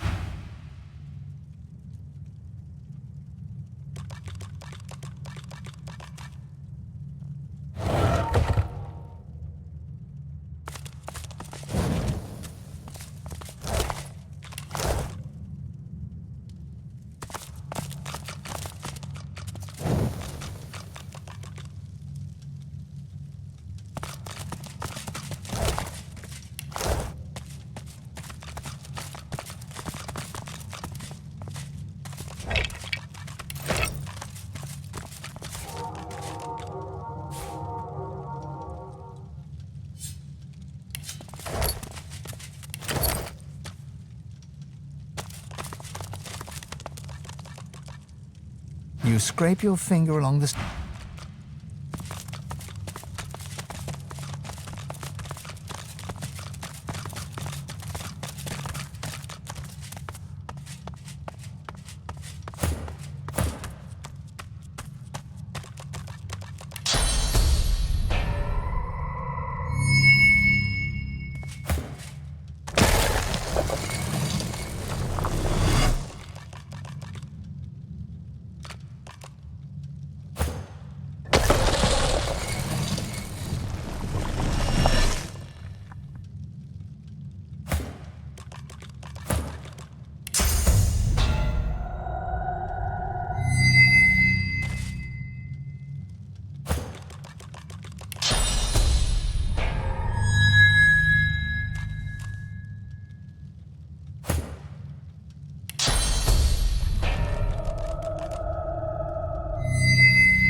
Well, isn't this rich? Cursed by a coffin and rescued by a random rube.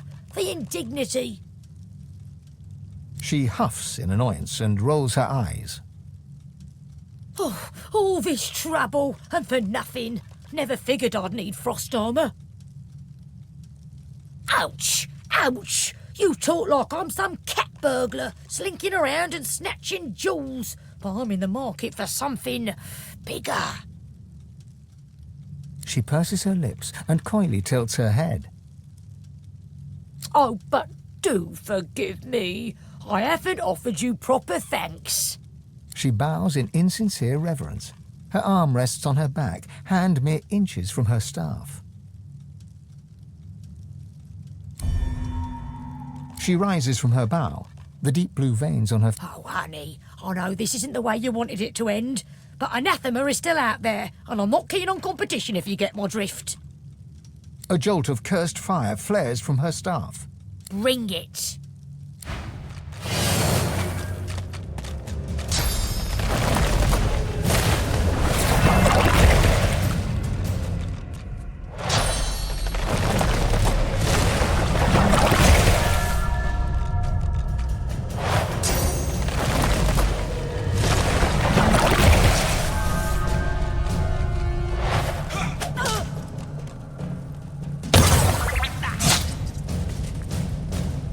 right where I want you.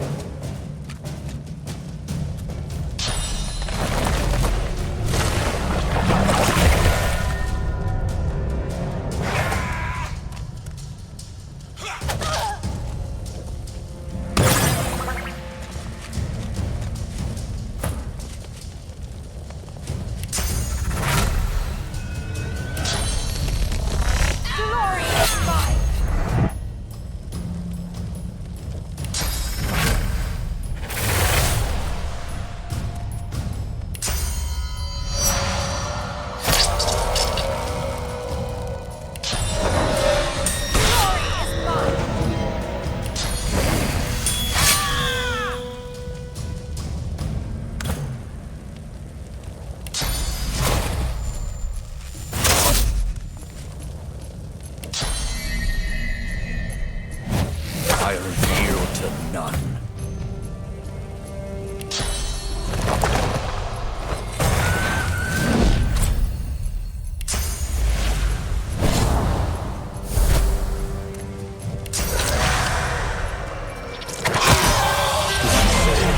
Anathema.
The petrified body is both hard and brittle, as if it might shatter were it to topple over.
Thank you.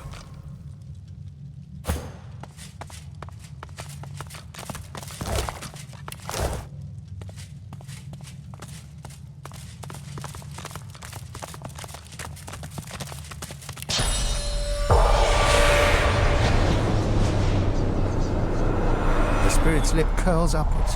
She opens her mouth as if to speak, but her words fade in the tomb's chill. Her lips undulate and her tongue waggles. Some words you can piece together: blade, tomb, bastard. The longer you gaze, the more your inner source churns. You are drawn into her, her mind, her body, her past. You sit at a fire.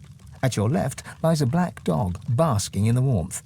Others huddle behind you: a young elf, a grizzled dwarf, and a skeleton, an undead. You hold a parchment up to the light and point at it. It is there that anathema can be found. The sky is dark, and the roaring fire is now a sad flicker. The others lie around it in a circle, but you hear no snores. Their chests neither rise nor fall. Their eyelids never twitch. You look to your left. The dog's yellow eyes lock with yours, and the two of you turn from the ring of corpses. And you gasp as you are thrust into the present. You take a few deep heaves, then glance at the spirit. Her mouth continues to gabble, but you're grateful that only silence reaches your ears. The spirit's lips move rapidly.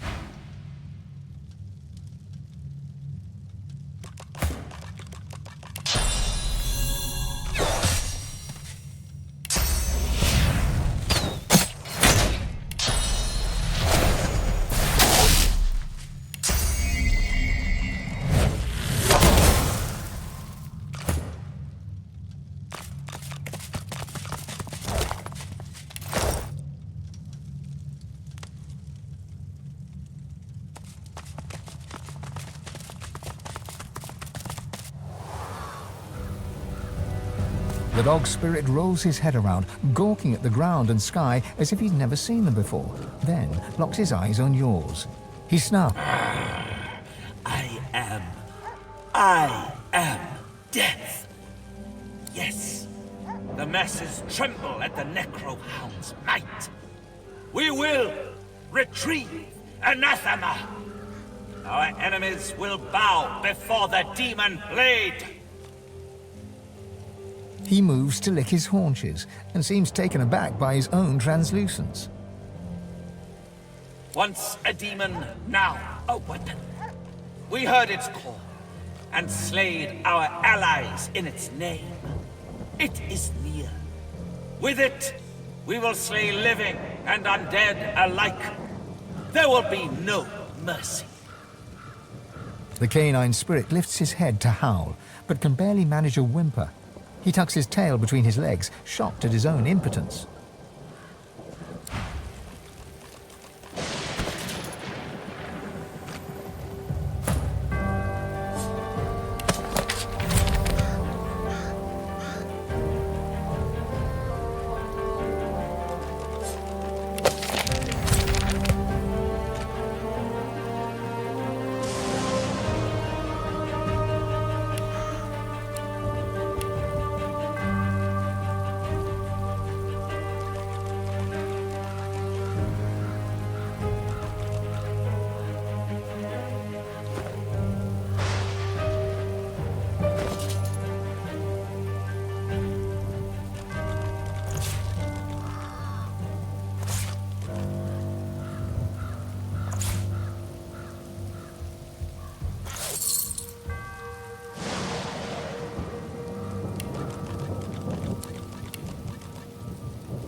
She is always a warm sight in weary times.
That do. That do. Hey, that. It did something.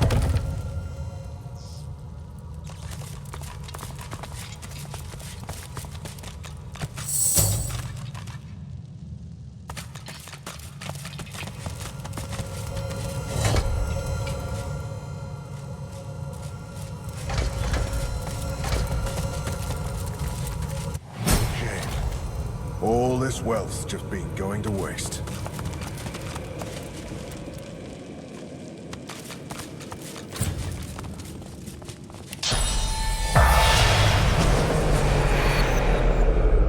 Unlike so many other spirits, this one is hardly silent.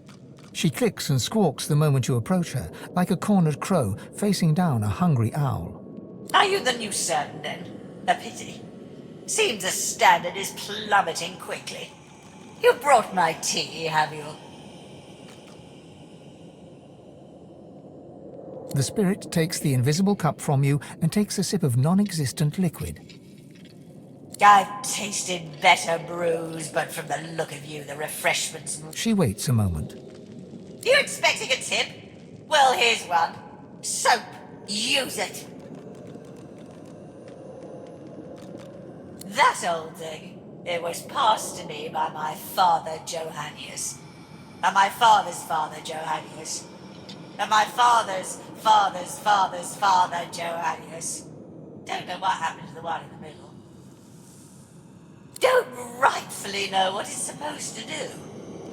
Johannius, the umpteenth, brought it back from Blood Moon Island. I thought it might be good for stirring stew, but the cook gave it back. Said it made her feel funny. Whatever that... Mama has not good.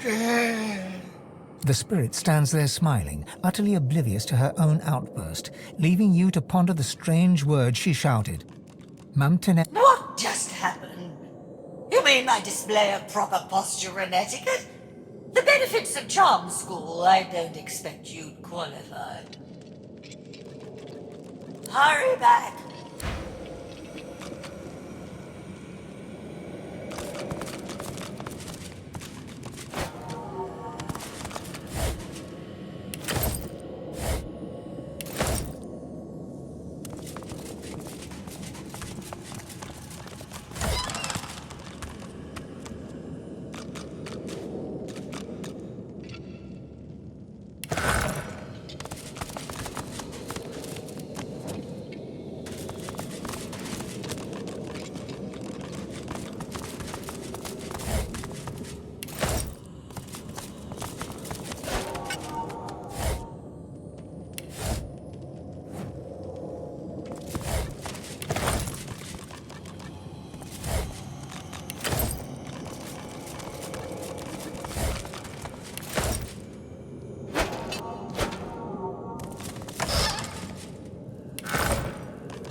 You feel the unusual object's vast energy before your hand even touches its smooth surface. Upon contact, the semi-transparent artifact shivers and speaks. You feel you've heard this language before, but where you cannot remember. And what these intonations mean, you cannot say. Adan, Shvalon Dumorav Narvur Revelis. The shard responds with another sequence of unusual and ominous words. This language is beyond your comprehension. The oblong object is crystal clear and unmarked by marks or chips. It rests snugly in your palm, as if meant to be gripped with a resolute hand. The object repeats its unintelligible speech.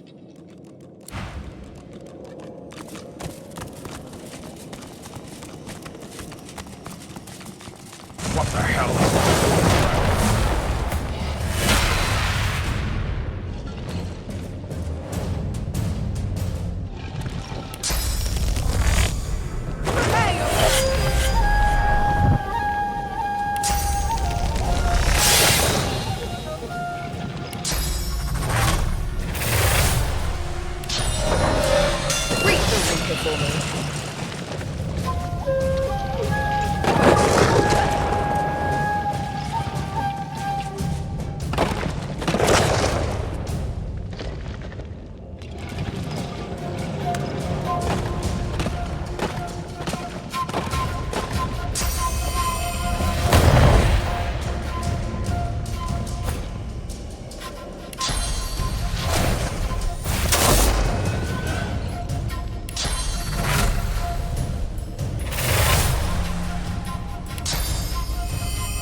Into the dark with you.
Greet the Reaper for me.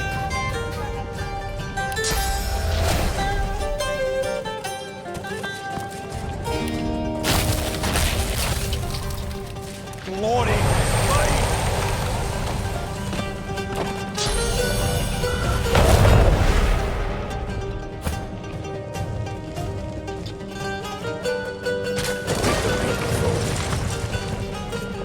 They're dead.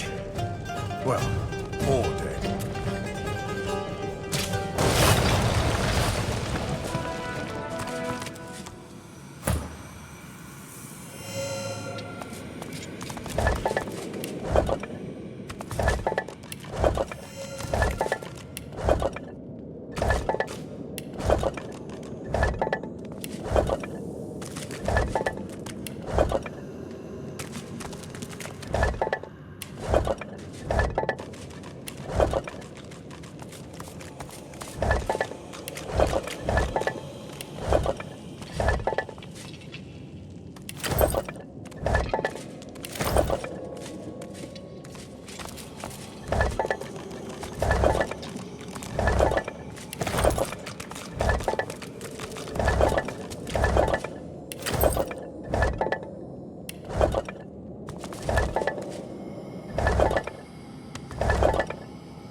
This thing speaks to me.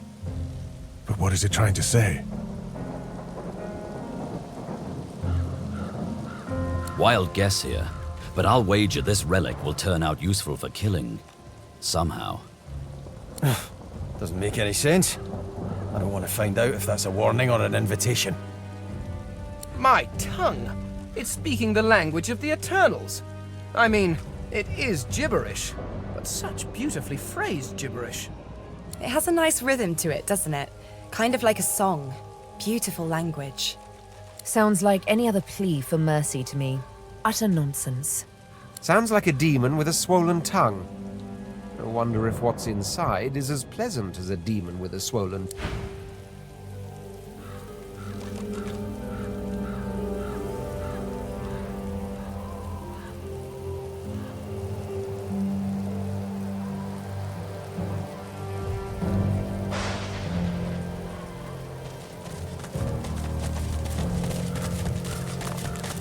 Ah, you again. Any luck in old Lady Surrey's tomb?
He places his hand on the artifact, and it drones in its strange language.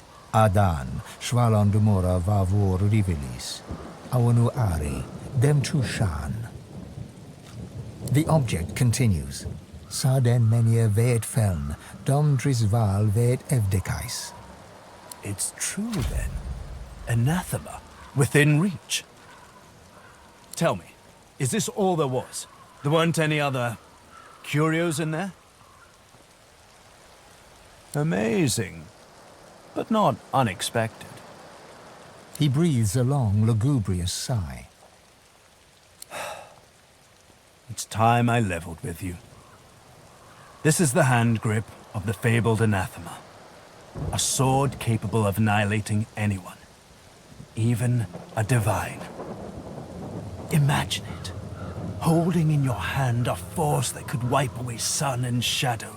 A sword of life and death, miracle and sin. A sword of atonement.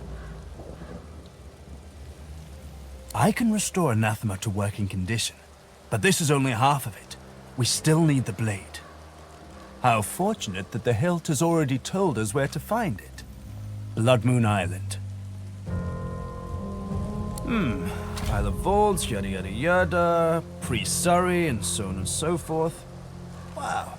And it even revealed an exact location. I'll mark it on your map. An exorcised demon living in a sword of glass. The hilt was brought here by one of the many Surreys. Not surprised. None of them sound too bright. I can't imagine having even half a demonic sword around was very healthy for that feeble-minded family. They probably winced whenever a black cat came around.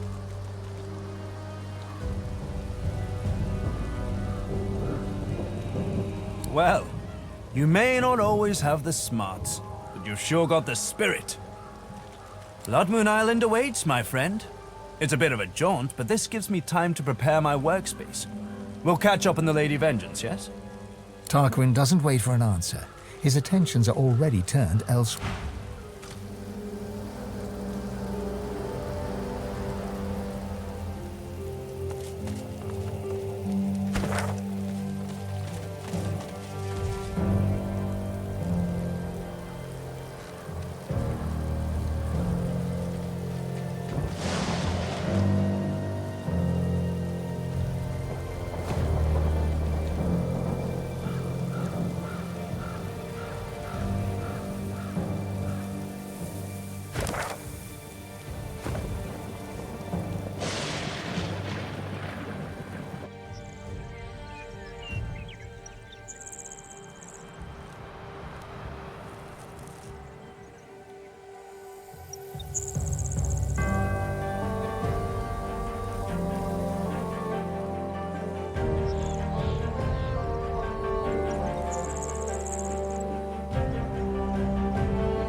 What's this?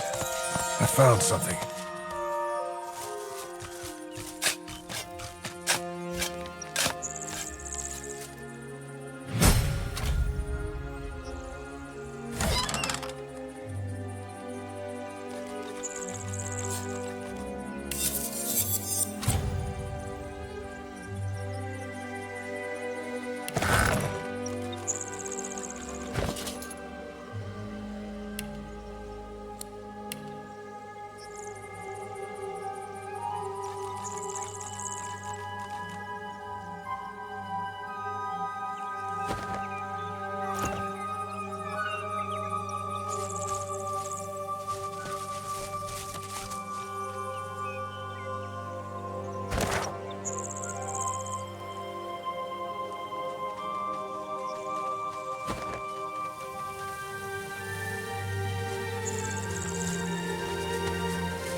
The shaggy dog keeps his distance. You run away. Everyone here run away. All run from something.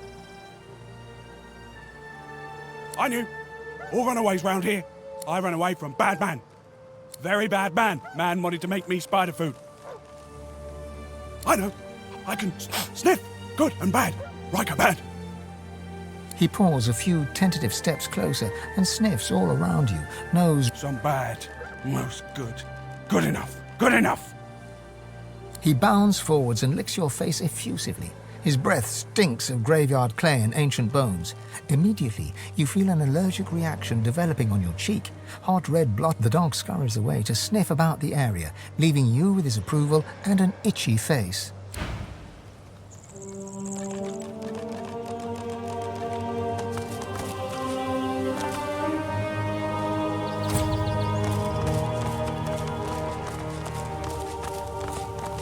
Looks like this place has seen better days. Much better days.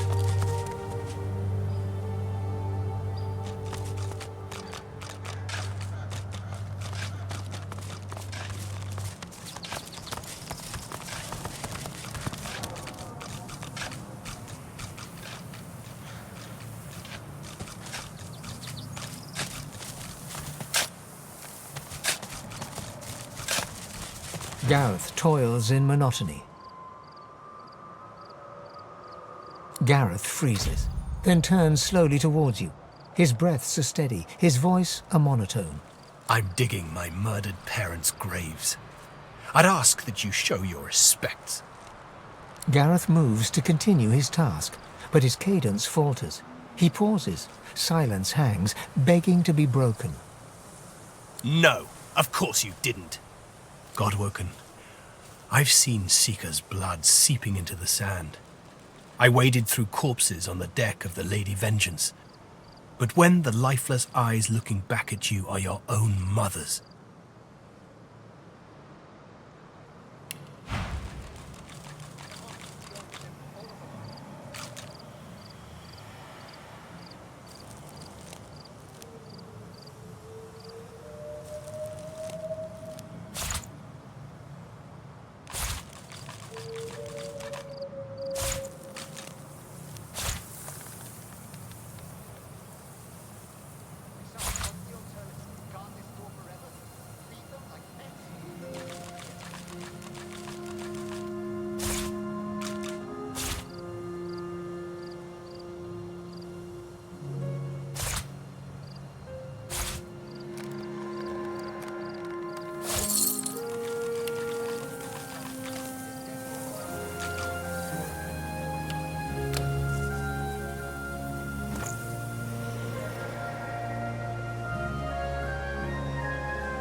I just didn't know. I didn't know what darkness lied beyond pain. Dallas's pets. Such helpful tools they are too. The abominations do the dirty work and the whites keep their robes clean. Convenient. They're still there, spreading their rancid smell through the house. Paladins came to clean up the mess. In the name of Lucian, they say, and they seem to believe it. Gareth shies away from you. His eyes pass over the half-filled graves, and he takes a shuddering breath. I'm the one who's prayed. An endless litany. How many pleas does it take? How many tears do I have to shed? How much must I lose for the gods to listen? Gareth forcefully exhales and looks past you to the nearby house. You fear he might snap the shovel's handle in two.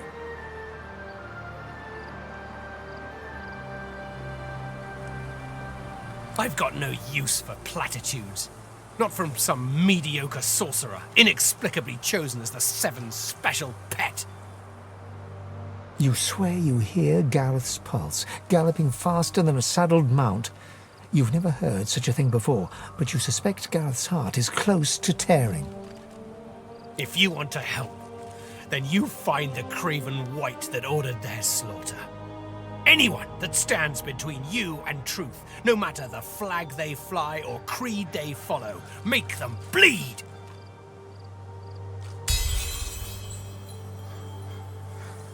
His clenched jaw tightens further, and then, in an instant, Gareth's guard is broken.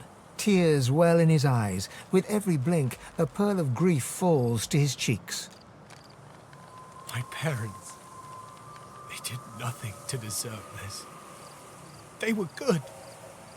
Honest, I'd give my own life to bring them back. I never got that last chance to tell them I loved them. I never got to say goodbye. You're right. There's nothing more to be done here. Lucian, forgive me. And please, Godwoken, please forgive me too.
The two paladins Gareth mentioned are arguing in front of the door to the modest farmstead.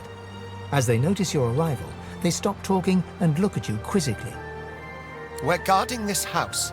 Wise to stay well back. There's a bunch of silent monks inside who've tasted blood today.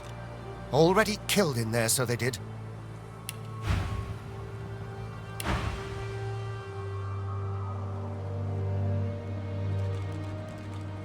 They didn't kill anybody. The magisters who controlled them did. You know Donna, she wouldn't hurt a fly. Not until they turned her. But they did turn her. And now she's not Donna anymore. Get it through your head. The poor creature should be put down. No, wait! Surely, maybe someday they can be fixed. When all this source nonsense is over. The other paladin rolls his eyes and shakes his head as he turns to face you. In any event, it's our business, not yours. You just stay well away from the door and you'll be perfectly safe. You can't do that. They were people who were loved. It's not right to butcher them like cattle. You're right. Here, take the key. We'll leave you to it. I don't want to see Donna like that again.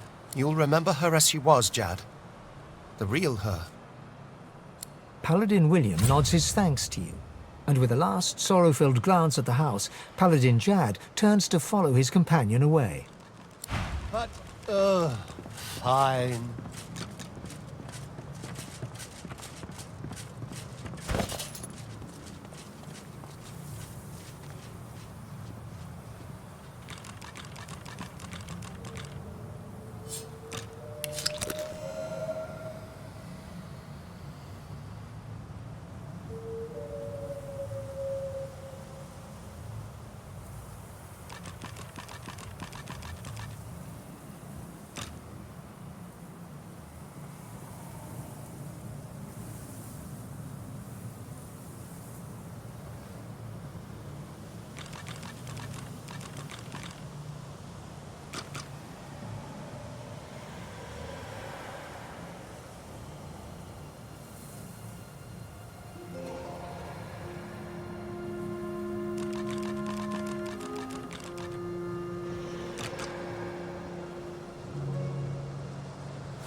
A spillage all over the floor.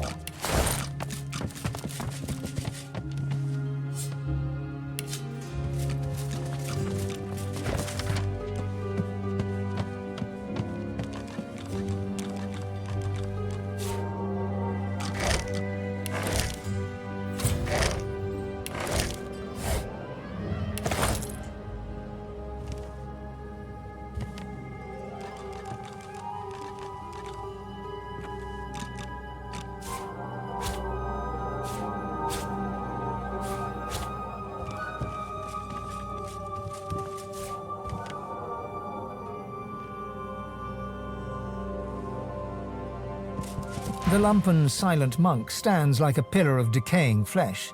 So still it seems he is not even breathing. All of a sudden, like a bellows, he exhales a fetid gust right into your face.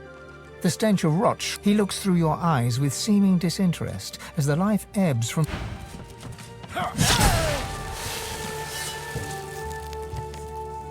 Emaciated of body and spirit, this silent monk stands straighter than the others.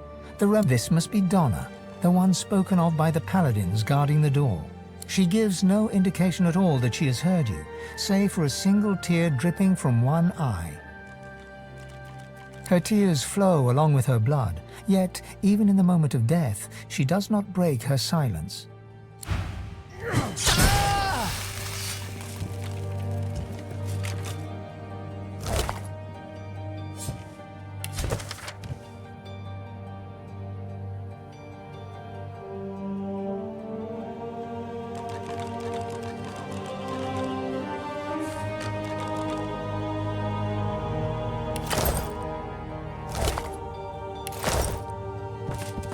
The silent monk looks like she was only recently converted. Her face was clearly beautiful once, and the eyes looking at you are not yet the full Fuligin black of other silent monks. One of her hands trembles. Twitching, it reaches out to you. Her hand is cold and smooth, like that of a porcelain doll. Jerkily, as if unused to movement, she strokes your hand gently and looks. Her lips part, and her mouth moves. Did she whisper, "Save me," or "Slay me"? Or did you only hear what you wanted to hear in the whispers of the wind? Her eyes squeeze shut, and her whole body trembles.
This Magister didn't die by a sword anyway. Something's afoot here.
yield to none!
villages.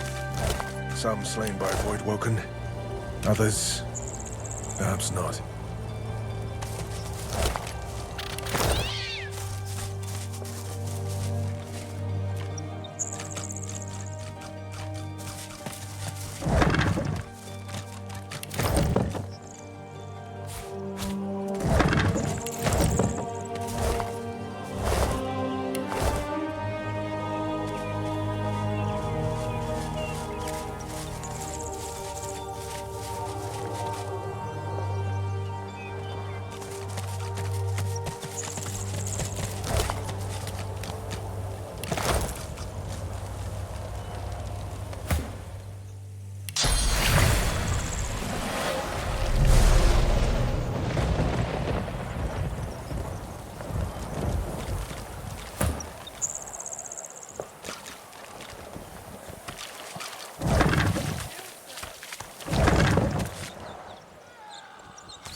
The bitter air warms you as you cup your hand.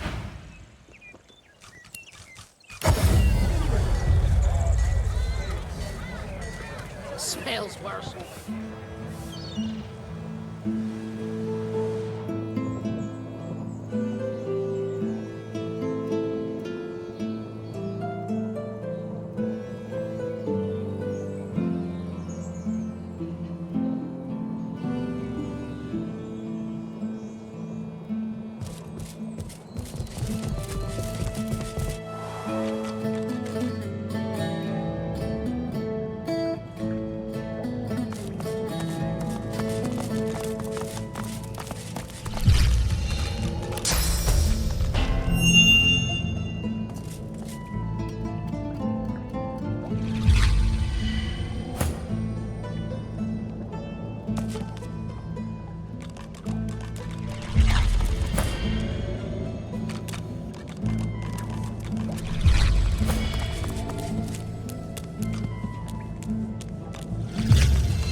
Just when I think this land holds still. At least this is an interesting variation.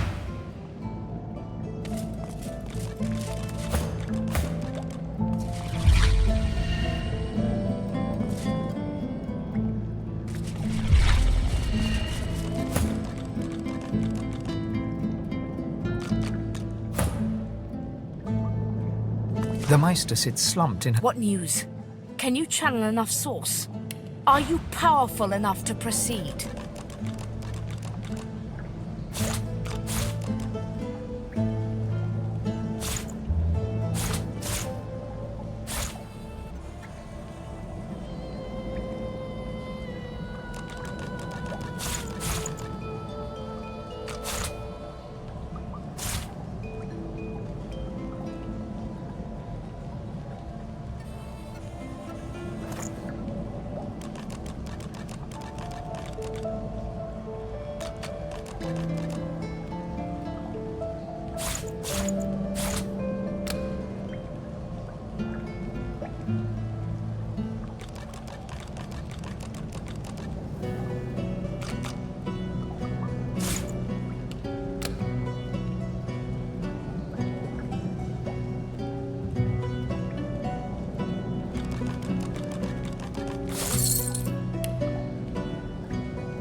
Then why, pray tell?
You're safe among friends. Never forget it.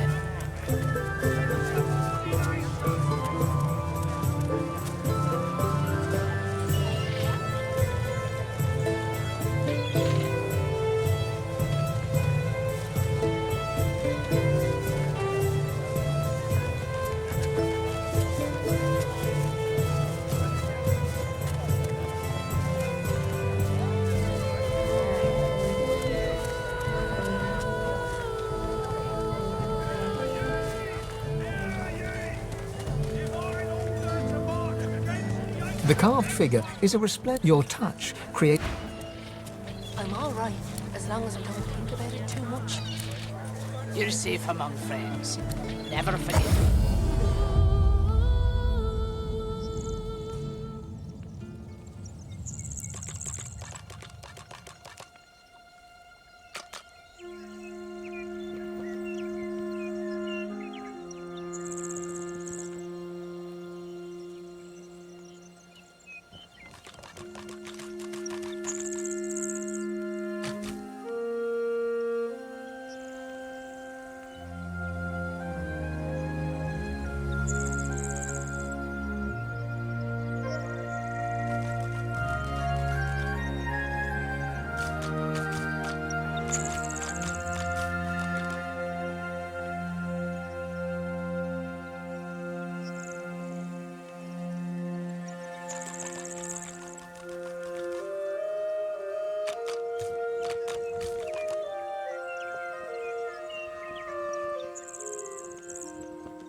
The spirit of a matronly woman stands before you. She shakes her head as she soundlessly argues with... A faint sound catches your ear, the rasp of metal upon leather. A sword, an unseen blade, cuts through the air with a whistle. The spirit...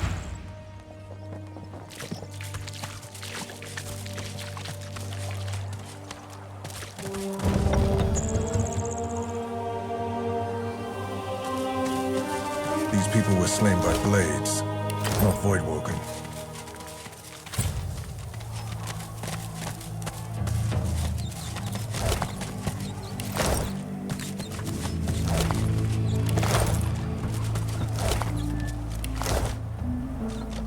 More slaughter.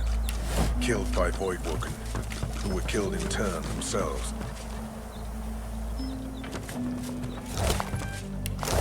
The spirit of a dwarf woman stares despondently at her body and those of her loved one. A word of the wise, friend. Never help a sorcerer. They'll only bring death in their wake. No, not me. It was my bloody neighbours. Soft darts and softer wits, the lot of them. I did the right thing. But when they came for him, he conjured up all these monsters. You're the same as the one who did this. Dragging monsters. The stench of dead voidwoken assails you. The thought occurs, sorcerers caused this. Source can be used for good or ill. That's what the Magisters need to... Tyrants will dredge up any reason to silence the people. Sure, Source isn't all good, but that don't mean you can... To think, this destruction could have been averted if sorcerers had shown some restraint. Nothing's all good, sure as nothing's all bad. Can't throw the whole world in Fort Joy. Source is like life, a twin of death. Source may have caused this, but only Source can set it right.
give you fair warning, stranger. Turn around and get out of here unless you want to end up like this. He throws a kick into the ribs of a nearby corpse. What they did deserved a lot worse than what they got. This lot were sorcerer sympathizers. Good magisters died thanks to the one they were hiding.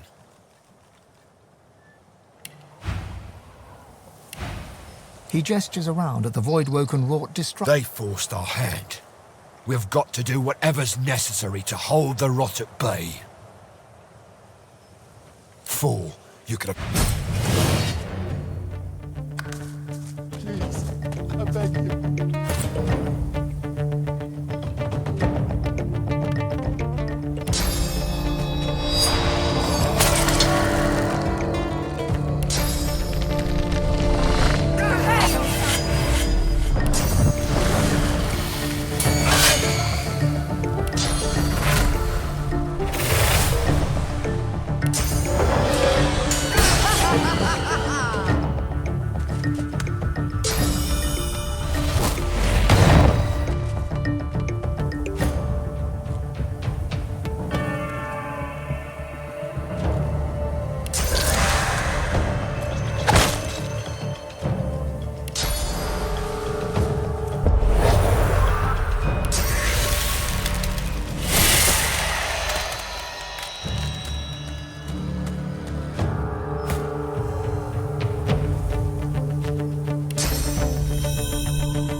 right where I want you.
anyone hear me?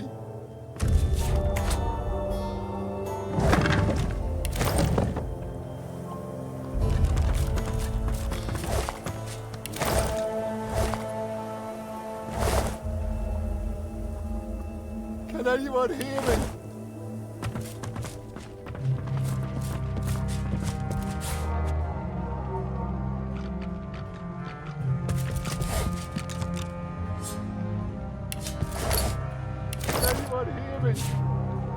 Can anyone hear me?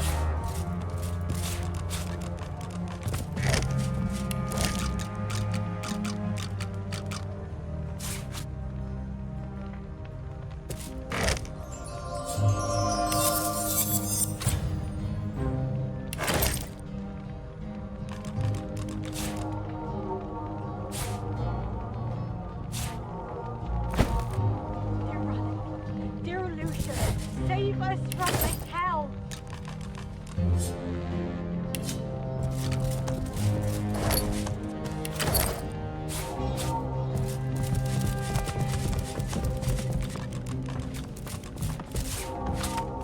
Someone will come. I know it.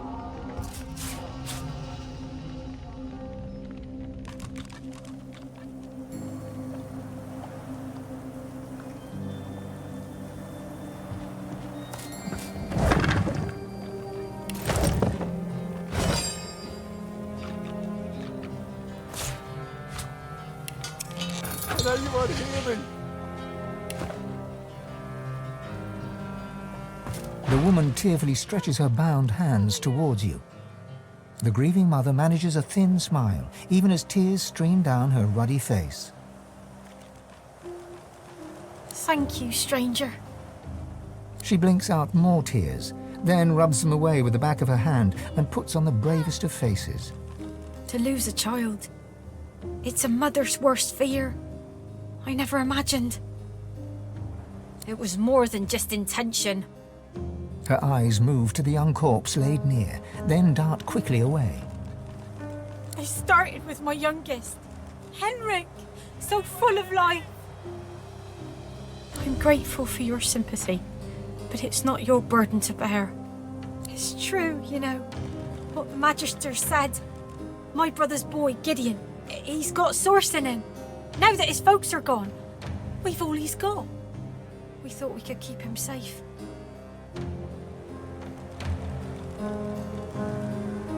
He's not got a spot of malice. He can't help who he is. But when the Magisters came snooping, he panicked. We all did. She glances at the Magister corpse and shivers. Another tear drips down her cheek. Shouldn't have let that Hanag woman near Gid. She said she could teach him, but that's when all the trouble started. Her mouth falls open, but she does not respond. Instead, she shakes and sobs. As soon as the Magister fell, Gid knew what he'd done. He didn't even struggle when they dragged him away. Gods know where they took him.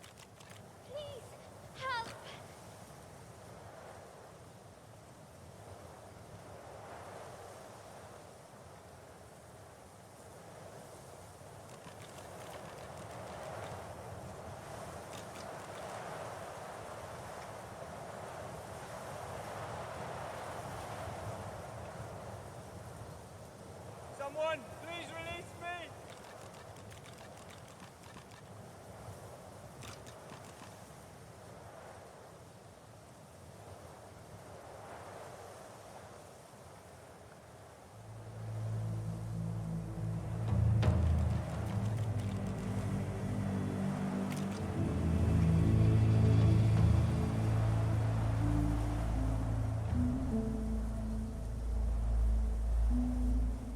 Help!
I've already lost more than I can bear today. I pray to the Seven I haven't lost him too. You will? Oh, bless you. She ekes out another thin smile. Make sure he's safe. And if you can, bring him back to me. The young man grunts as Thanks. he looks to his... We didn't deserve this. My thanks, stranger. But please, don't go. Not yet.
Like I told them magisters, you can search the house all you want. The sorcerer ain't here, the door's locked, and the house ain't even mine.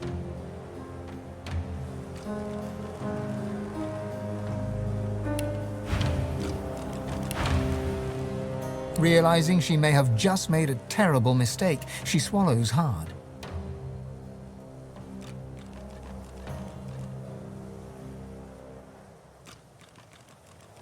She shakes her head and keeps her lips tight shut to show you that, in an amazing coincidence, she has just completely lost her voice, and you realize she's trying to tell you something.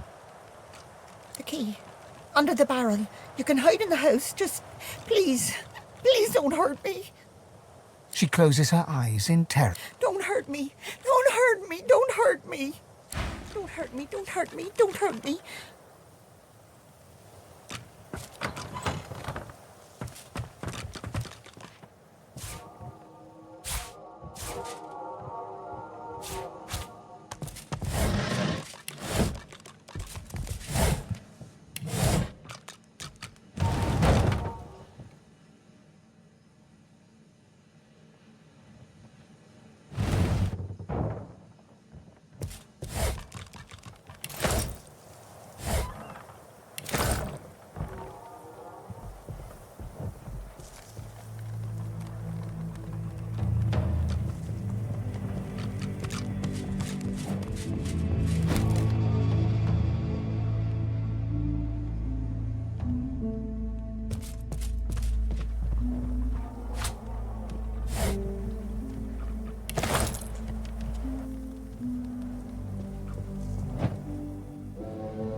Who are you?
prepared.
When he comes out, lads, kill him.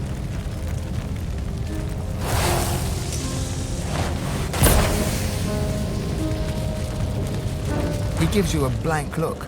Then he raises his hands as if holding a crossbow, points it at you, and pulls the trigger. A mirthless smile spreads across his face. He turns towards you. Then he breathes deeply through his nose, his tongue extended, as if he were tasting the air.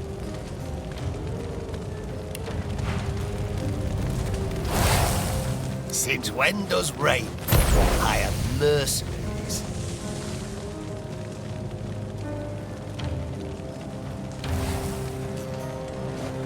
The sorcerer is trapped in the cellar beneath the house. He's dropped one magister, but he won't drop another. We don't need you, Merc.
Seen a wound before, have you, Merc? That blade was touched with sauce. Gilgallion suffered before he died. Between you and me, he went a little mad. That was no ordinary blade. That was a sorcerer. Now, why would you say that? He gives you a long look, unblinking, his breathing steady. His tongue protrudes from between his lips. He inhales deeply, then suddenly he reaches for his weapon. Sorcerer.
Stand back there!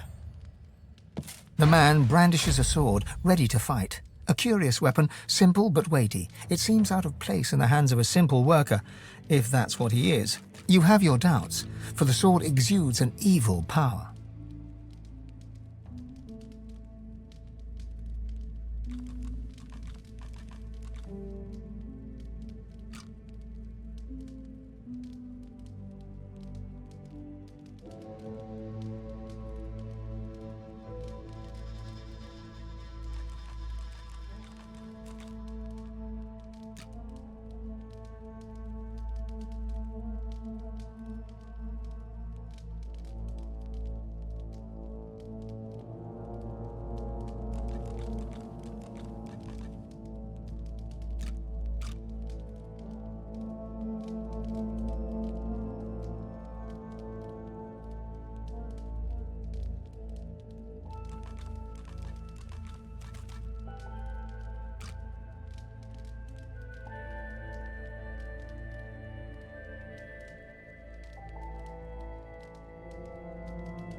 Back, Magister, or I'll cut your guts for ribbons like I did the last fella.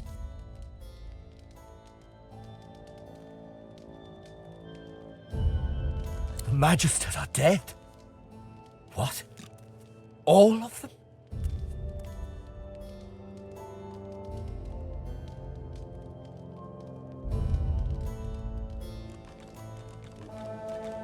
And you did that? I don't know whether to thank you or fear you.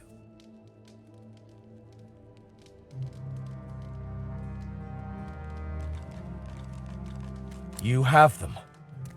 And with that, what do you want?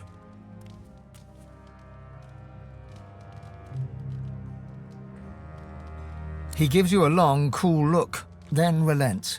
He flicks the sword over and offers it to you, hilt first. It's a simple weapon, well made and well maintained. It's clean, but it feels tainted.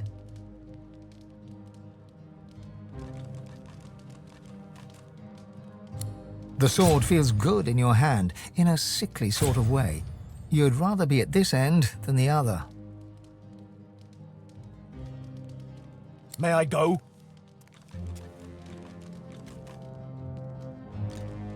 He gives you a stiff salute, then climbs the ladder to face it. The thought occurs. The Magisters have strayed from the path of Lucian.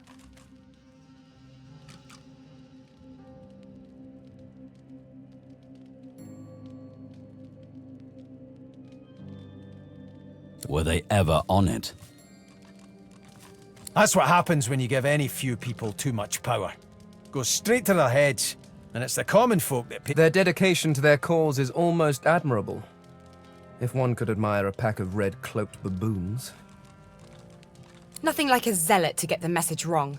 Sometimes I think the people who make the most ruckus are the ones who don't really get it deep down. Wolves in sheep's clothing. That's all these Magisters are. We've seen it proven time and again. The louder people shout in a god's name, the duller becomes their understanding of its message.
This was my dead father's house.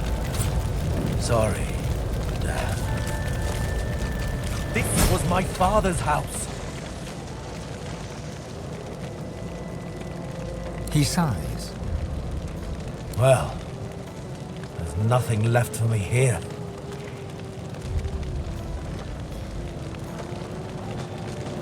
If he were the crying type, he'd shed a tear, but that doesn't seem to be his way. You leave him to it.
Looks like You can nosy around camp, but watch it.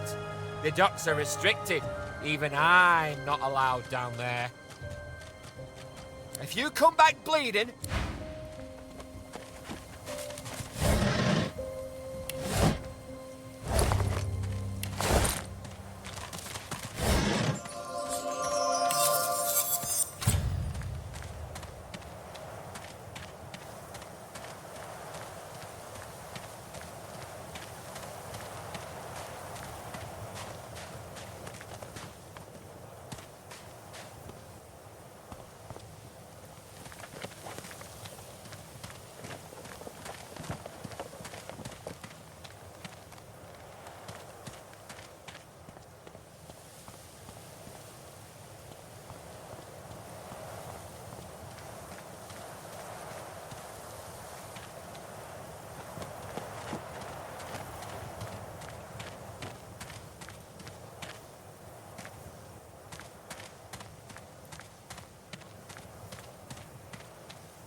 I've spotted something.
The Magister Quartermistress works at her station, kneading dough with her strong, floured hands.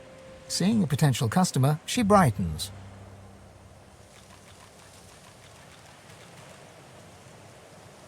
Oh, it's good to bake again. With the war, I haven't made a pie in, must be 5 years now. But Magister Raymond's visiting, and that man just loves a good apple pie. Tch! I doubt it could be better than my dear departed Mamma's recipe. Tell me this. Her eyes light up, and she licks her lips with delight. Ooh, you know how to make a girl hungry, so you do. I tell you, it'll be full bellies and happy faces tonight, and our troops need all the home comforts they can get out here.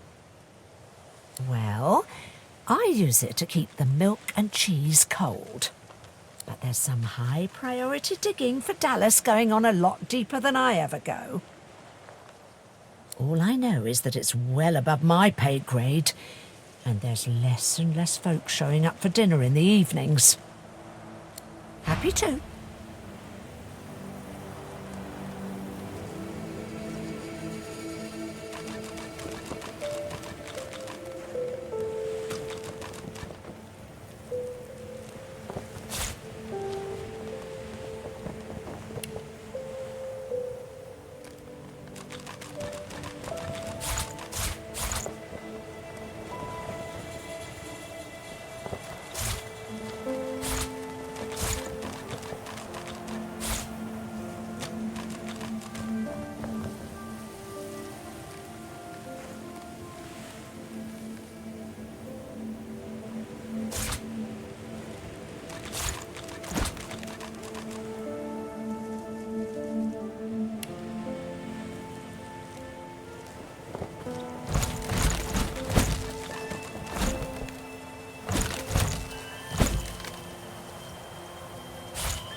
Good day to you.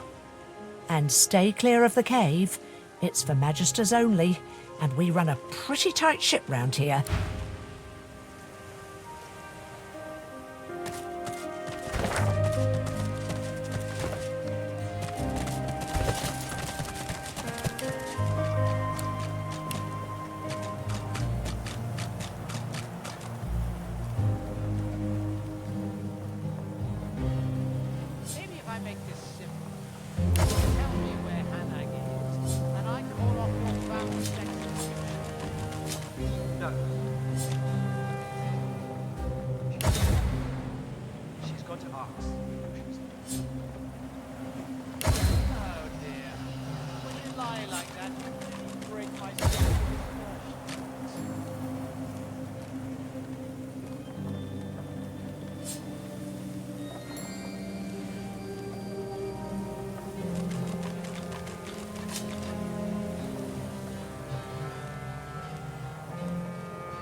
Your family's execution.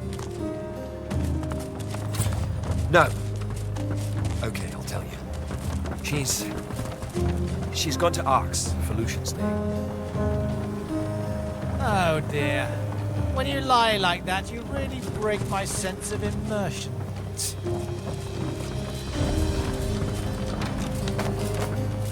Come on, don't toy with me, sorcerer. You know where your mistress is, and I know you know it, so talk. I don't know where Hanag's gone. I'd tell you if I did. I swear on my father's grave. Oh, he swears. Did you hear that, everyone? He swears. Why, that's almost as good as a pinky promise. The White Magister swiftly pivots towards you and draws his blade.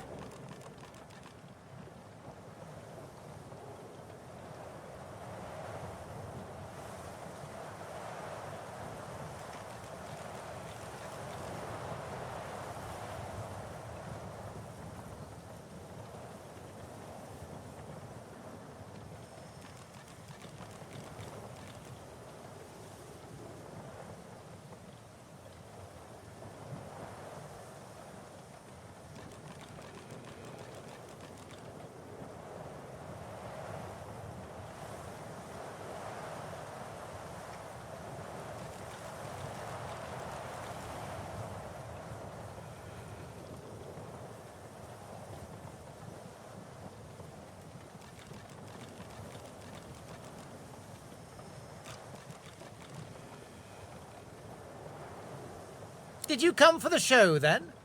Good timing. The interrogation scene is over, so we're almost at the climax.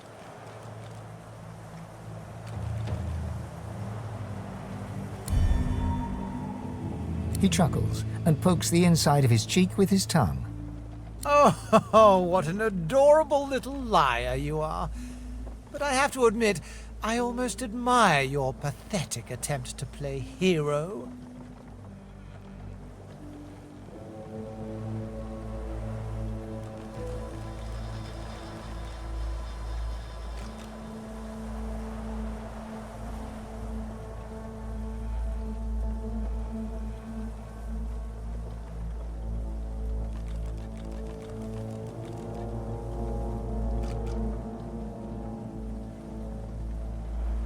You, my friend, have earned a front-row seat to today's performance. The sorcerer fidgets, and you notice a thin dagger resting in his palm. He slices away a bit of rope, then looks at you, eyebrows raised.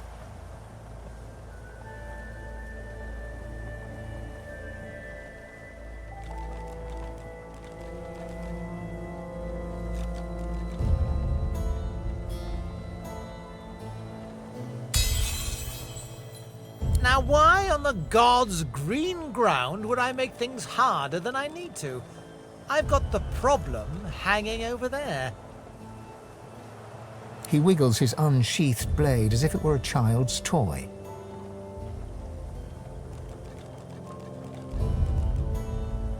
And I'm holding a quick and easy solution.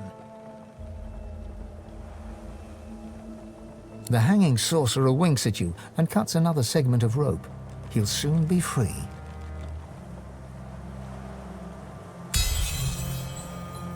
Well, it's... His eyes narrow. What are you playing at? The White Magister spins on his heels, just as the hanging sorcerer breaks free of his bond. A plot twist. I love it. Keeps things interesting.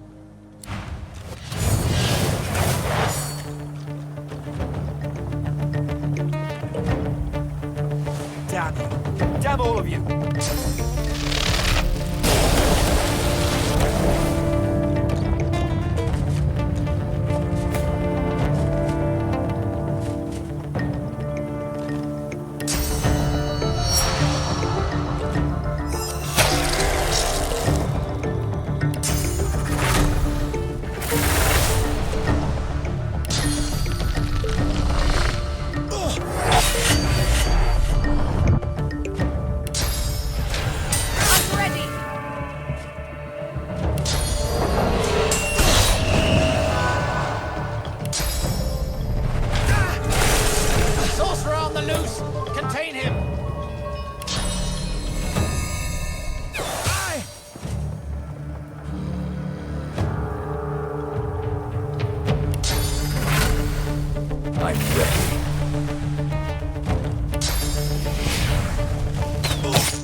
down. Finally.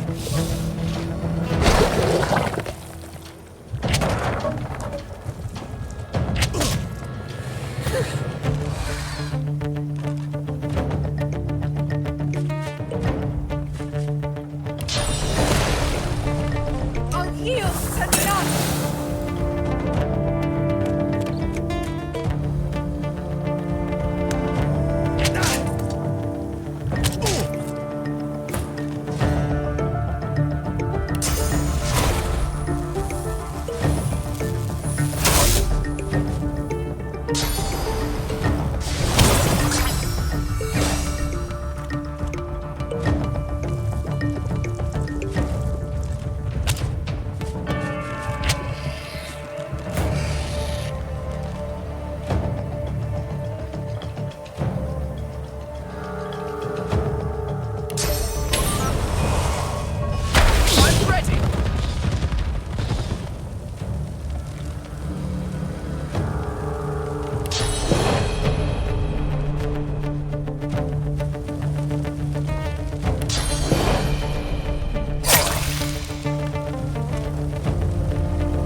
Hurts, doesn't it?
is mine.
not trying to escape, are you?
Glory is mine!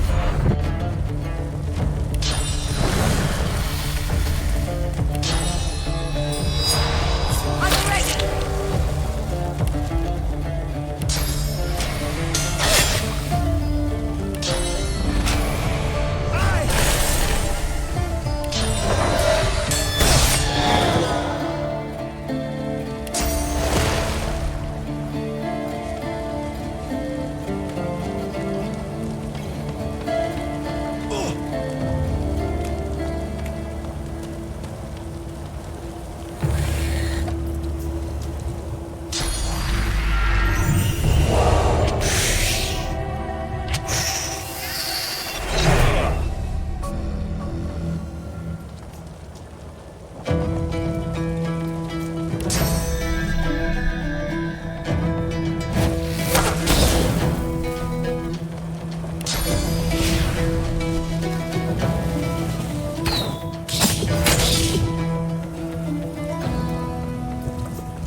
awesome. What a show of sauce. You'd give Hanag a run for her money. He pauses a moment, and the amazement fades from his face. On your way here, did you see my family by chance? My aunt and uncle, my cousins, little Henrik? My teacher? She just showed up one day. When she knocked, we figured it must be time. The order had come for me. But it wasn't a magister who called, not that day. It was a lizard.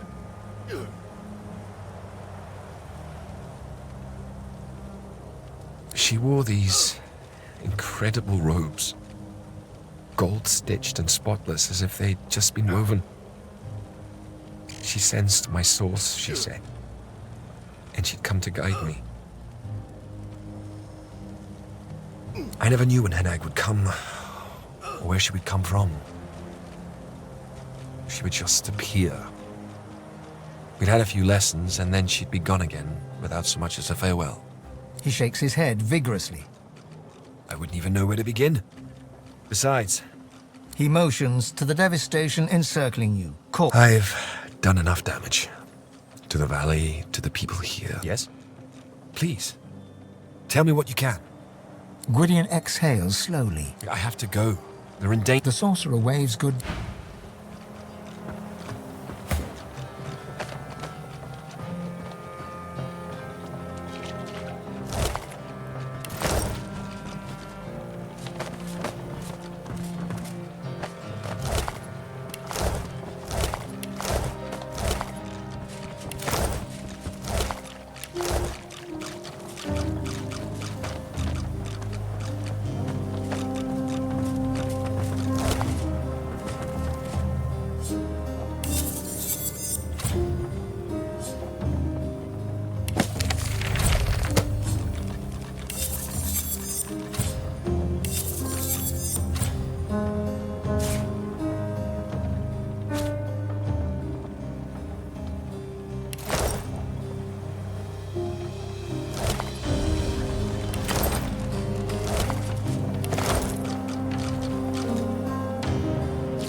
Dear gods, I'm sorry. So sorry.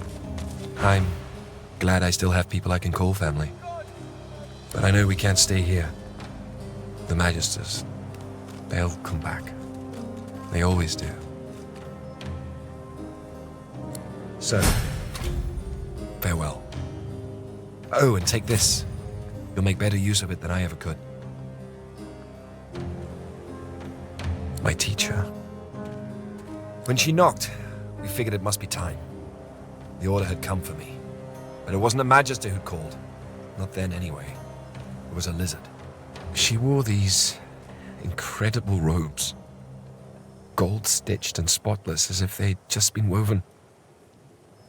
She sensed my source, she said. I never knew when her nag would come, or where she would come from. She would just appear.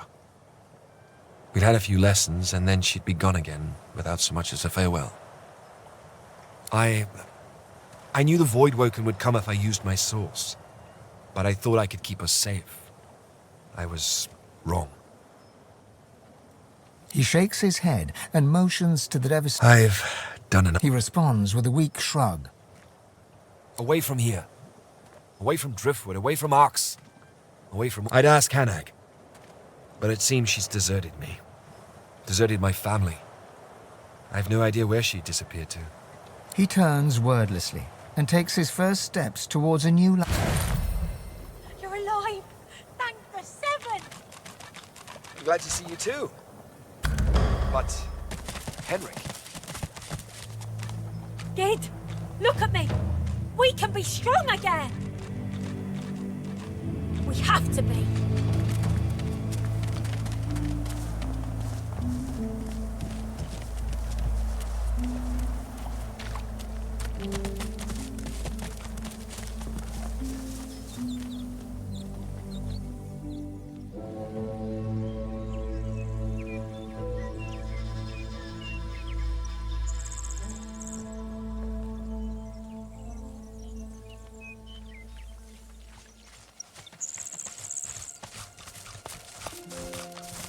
The feet of this statue are slick. You are relieved of the part.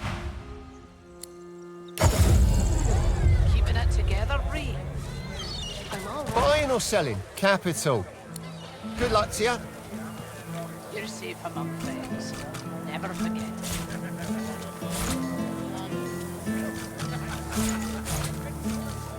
Hear ye! Bishop Alexander was slain by Seegers! Culprit still at large!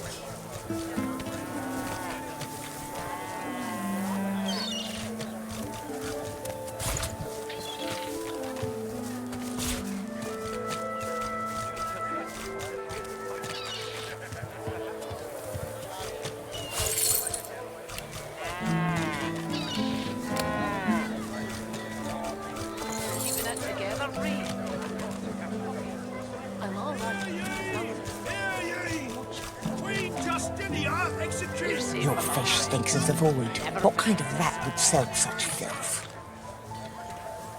The kind that don't fancy starving, along with the rest of this town. It's all well and good for you with your rations. We've got to take what we can get. Keep talking, Wolf, and you'll end up eating sawdust from a cell floor. Ah. You're safe among friends. Never forget it. Hear ye! Divine order to march against the ancient empire!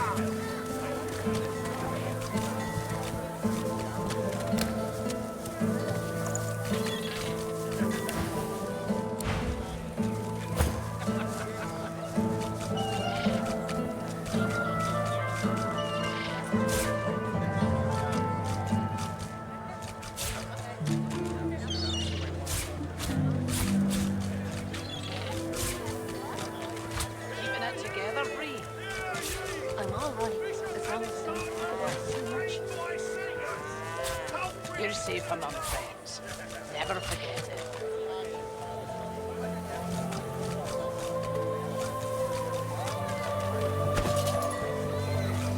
Smells worse worse over here than a dozen rotten eggs dropped in a vat of vinegar. Have you heard any news? Then don't come over. Nothing good. Not like The you're void buying woken are anything. everywhere. I don't come visit you, Tom. Thank the divine You you're will. here to protect us. Wouldn't you like to know? Yes, of course. Together, Bree. I'm all right, as long as you're safe among friends. Never forget it.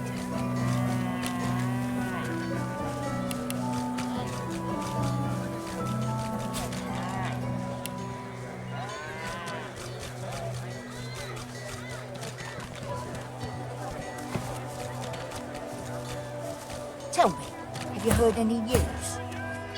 Nothing good. The void woken are everywhere. Thank the divine you're here to protect us.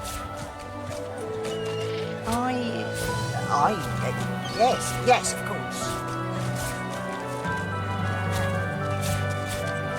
Keeping it together, Bree. I'm all right, as long as you're safe among friends. Never forget it.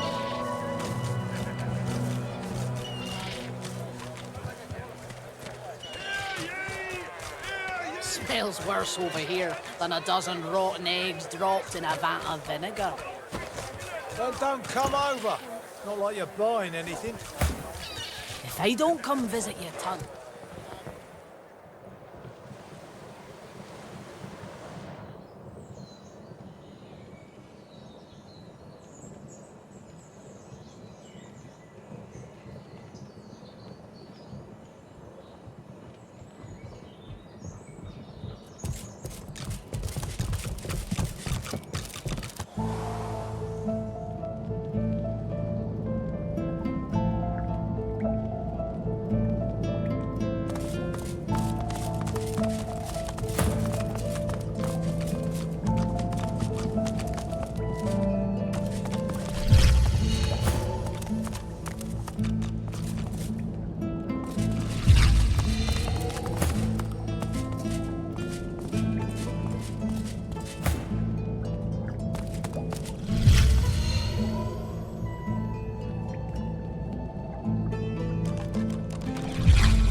talk about it.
has 10,000 names all through and through.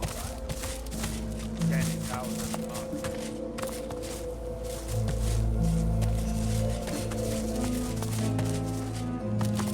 It does not respond to my touch. There must be a way to activate it. It does not respond to my touch. There must be a way to activate it.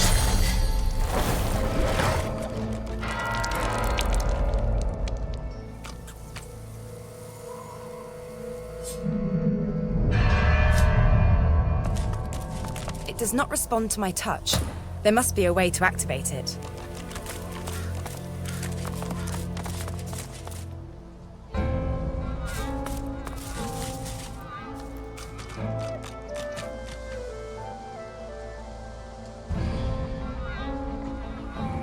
Magisters.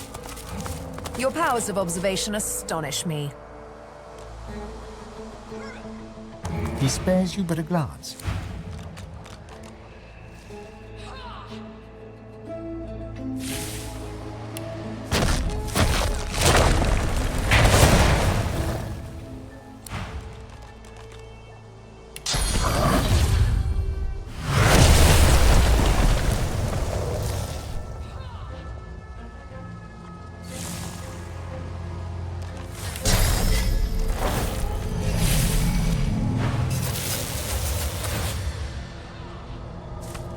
Best you leave the building, stranger. We have sorcerer trouble. We're trying to talk her down without a fight. It's not going well.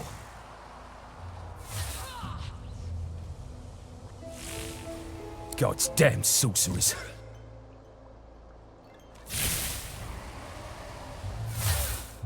A sorceress, as it happens. A master of portals, and a lizard too. She seems unable to escape, thank the divine. But we can't get close enough to bring her down. We chased her clear across the country, and she's left devastation in her wake. We expect a Voidwoken attack here too, at any moment. That, or worse. This sorcerer, my friend, is as powerful as they come. Patience is part of the job. I won't risk a Voidwoken attack until I have to. And the longer the sorcerer stays where she is, the weaker she gets. Normally we'd take her down and ship her off to the necklace farm. But she doesn't seem the type to go quiet. And the White Magisters aren't too happy with her. If we don't kill her, they probably will. It's do or die. We have no time for this. You'll die first.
Magisters are dead. You have my thanks. You know your trade.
She offers you a grateful smile.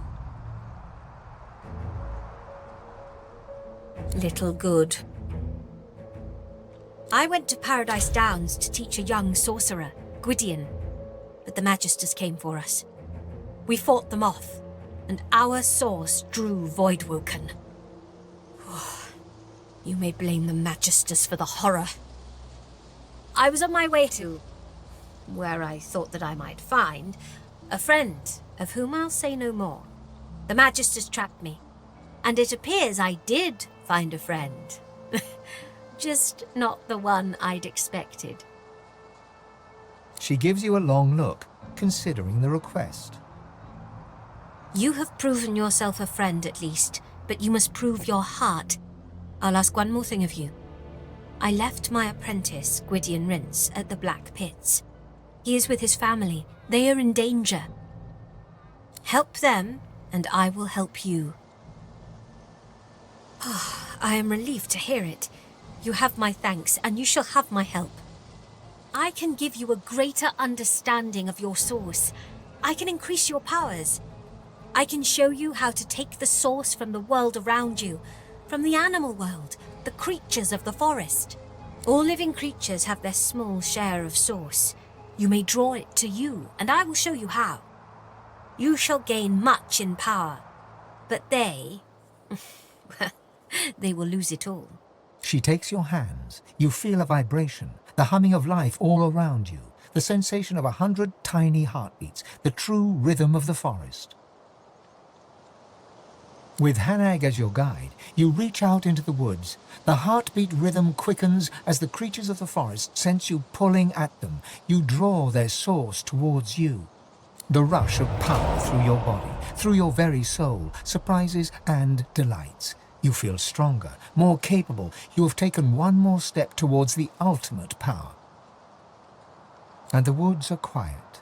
The creatures of the forest are all dead.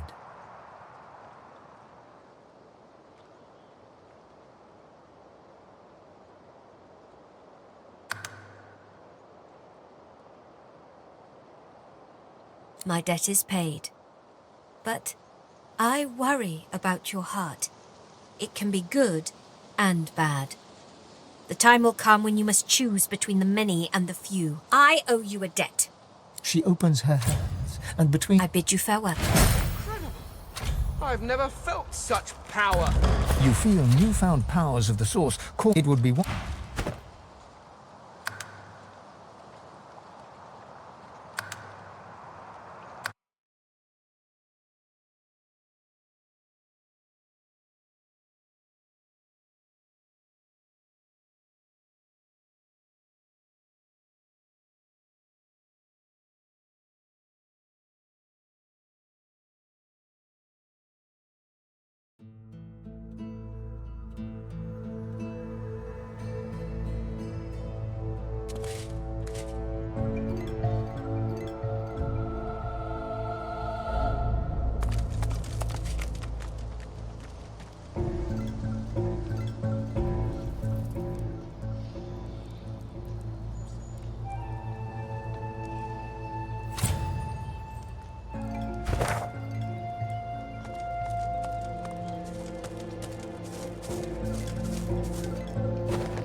By the hazing of the shade, I'll kill your shining lights! I'll kill your shining lights! Trouble? Trouble? Bubbling skin and burning knuckle! I'll kill your shining lights! Oh, baby, oh, darling, I'm so sorry. You feel it too, you feel it. Come to me, come and let us kill our shining lights!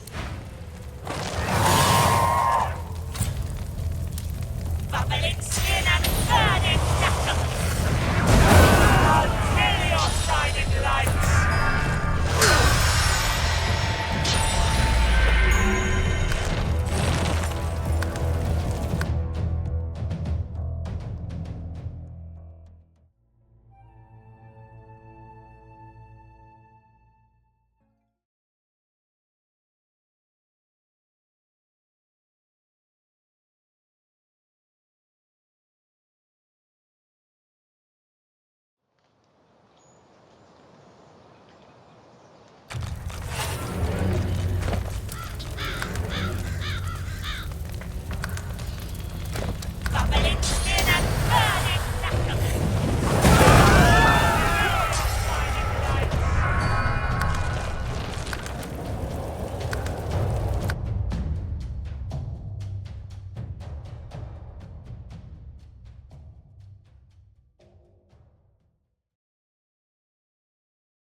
I see a cage, and there's something in it.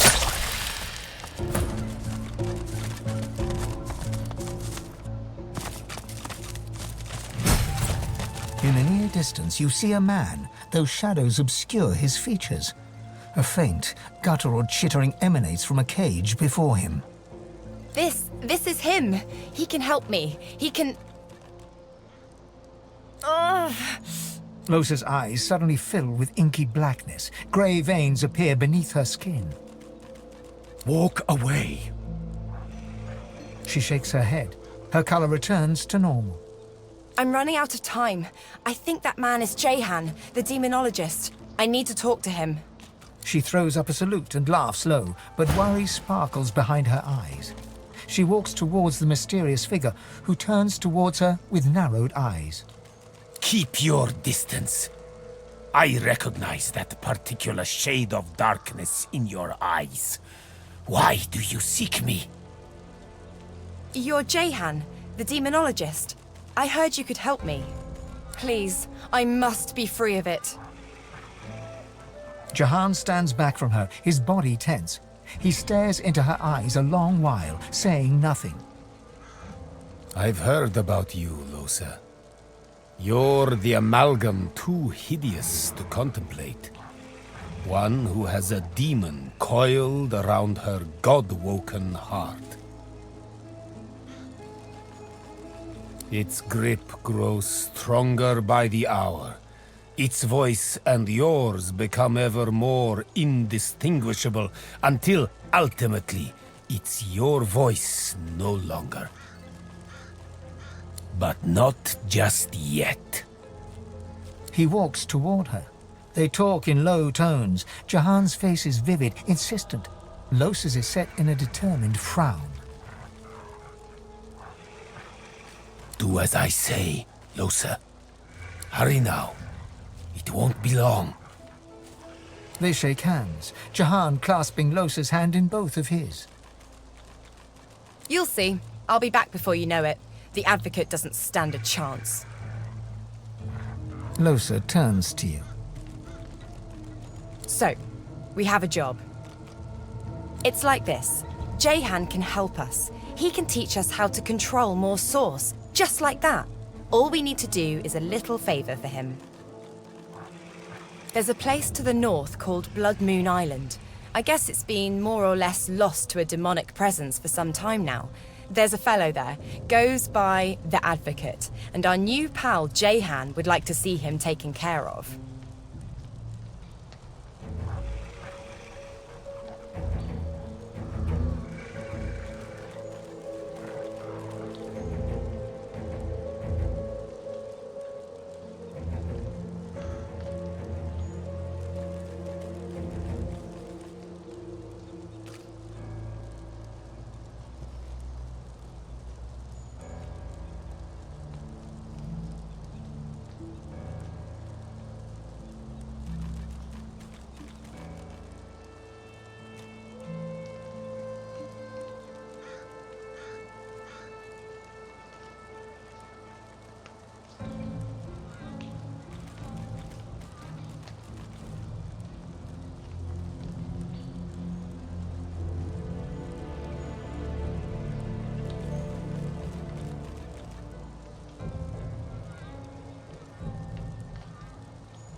We take care of that, and Jahan helps us control more source. And after that, he may even be able to help exorcise what ails me.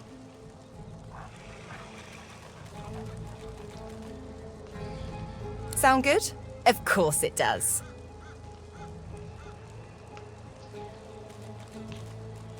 She turns away before you have time to answer.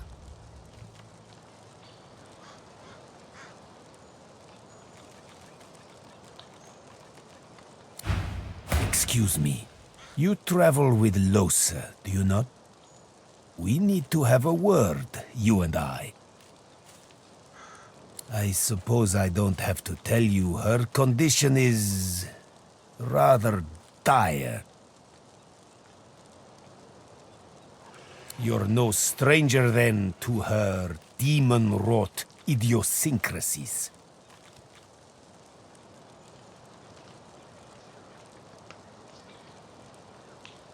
The thing inside her is voracious. It's a testament to her strength that it hasn't long since consumed her whole. Perhaps that's because she's God-woken, just like you are. The fact that she's God-woken is what's saving her, but may also be the very thing that spells the world's doom. Do heed me when I say that under no circumstance must she be allowed to ascend to divinity. The demon, not she, would be a god. It would bring about the end of time and space and all creation as we know it.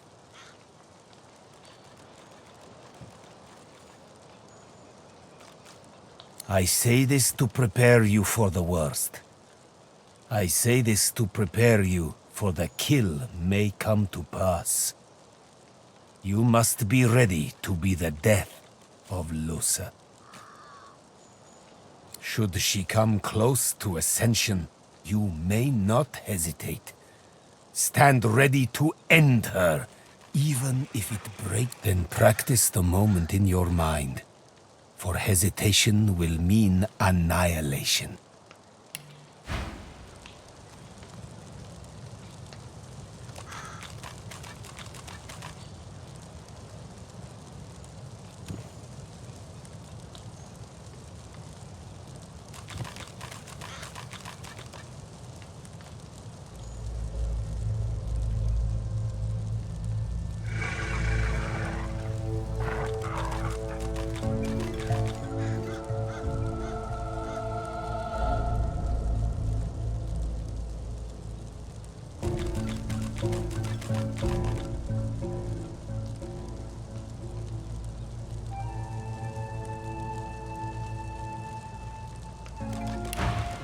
There may be more I can do for you. Come find me if you are interested in growing the source inside you. You may find that new strength.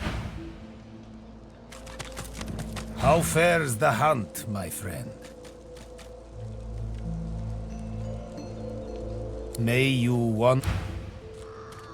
How fares the hunt? Death fog obscures any approach and hangs thick over the collapsed bridge that led to the isle from the Driftwood Road. There is more than the mist alone there, though.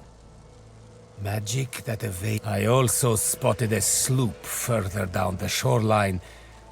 But of course, a quiet afternoon's boating trip will be quite ruined once one hits death fog-shrouded water. It is a place of irony, if you will.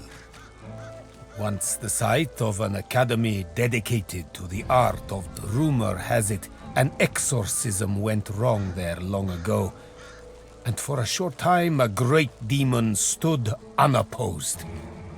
Had it not been for Dr. Deva, the entirety of Reaper's Coast could have looked like Blood Moon Island looks today. He contained the demon and its blood spawn to the doomed shores of the isle, surrounded it with death fog, and never looked back.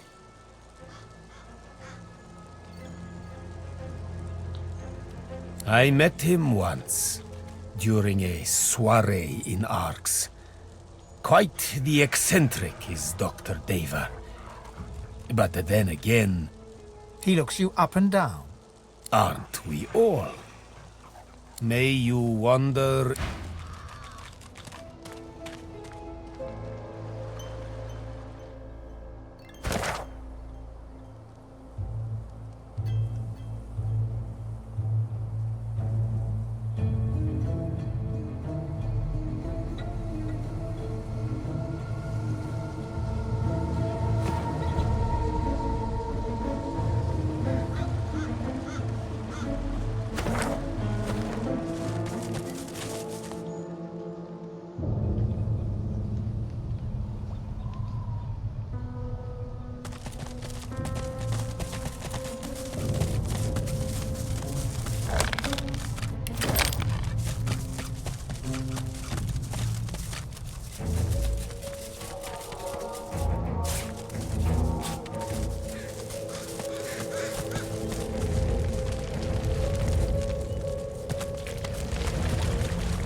Someone's already plucked this one.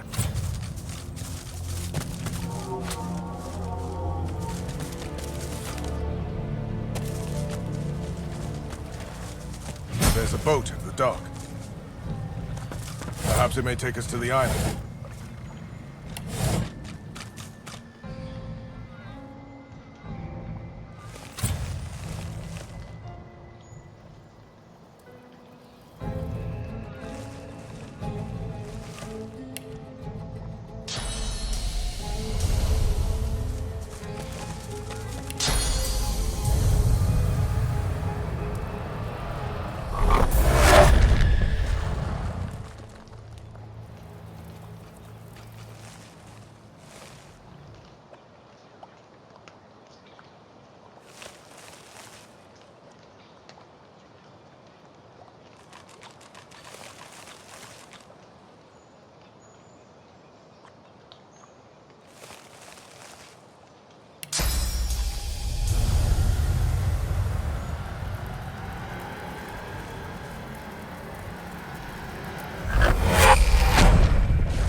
Shall I take you to the island? I shall. Step this way. All aboard. It is. But I know what I'm doing. I've been working this crossing my whole death. Trust. A trifling amount, I'm sure you'll agree. Payable in advance, of course. But that makes no sense. Think about it. You don't pay the ferryman until he gets you to the other side, out of fear that he'll murder you midstream, rob your corpse, and if murder was on my mind, I could do the job right here. Payment in advance. All aboard. The bell is ringing and we're ready to depart. Get in the boat, I mean to say. You made it through. Well, some of you. In the interest of efficiency and to ensure my quick return to the mainland, please empty your pockets in advance.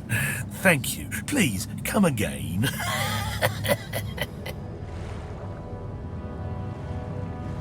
I didn't lie.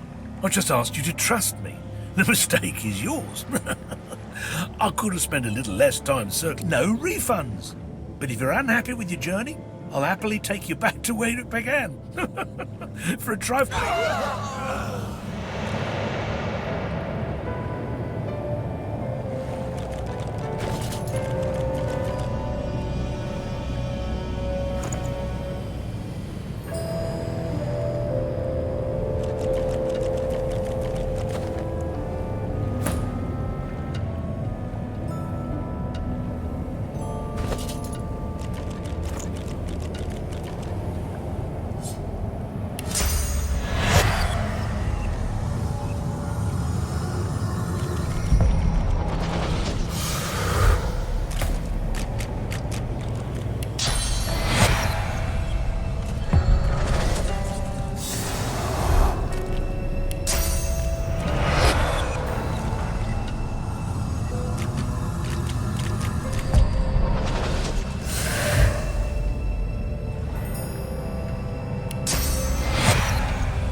made it.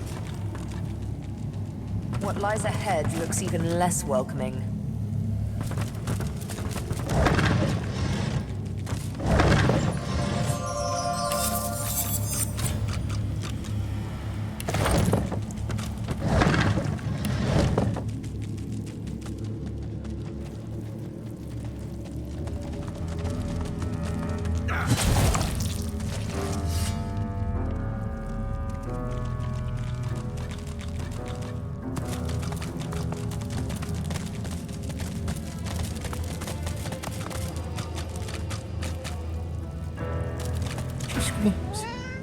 And screams and screams. The tree, the tree, the tree. I'm all for forests, but honestly, this seems a little much.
Hell! You! The advocate has been waiting. He has faith in them, darling. That is all we need. The knight leans in, a strange look of panic in his eyes that doesn't quite match his powerful voice. Go! We have wasted enough time here, and he is not a patient creature. How can I tell if he's to be trusted? You don't need me to tell you that. True. I'm in deep, deep. Want to buy something or not? No, thanks.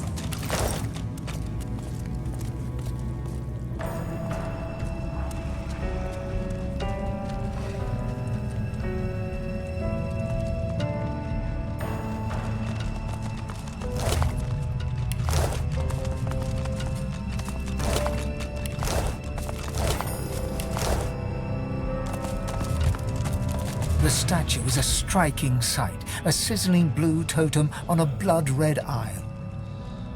Even stranger, a shard of polished iron peeks from under the statue's base. There's something hidden beneath. Even a triple-sized troll couldn't make the statue budge. He has faith in them, darling. That is all we need.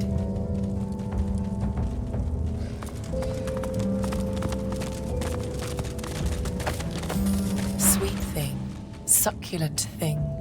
We are so pleased to see you. You look into her eyes and see screams. You hear her gaze upon your body and taste her carnal, violent lust, metallic and sharp as a blade in your mouth. Go. Speak to the advocate. Make him happy. Bring him pleasure.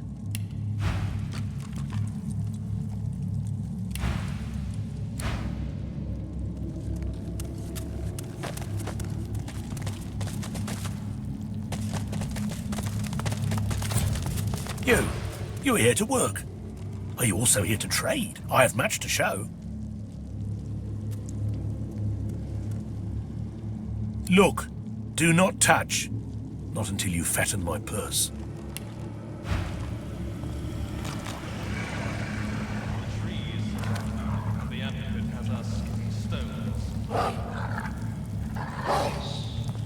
Dark words should not sully those honey. All will be well.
See you again.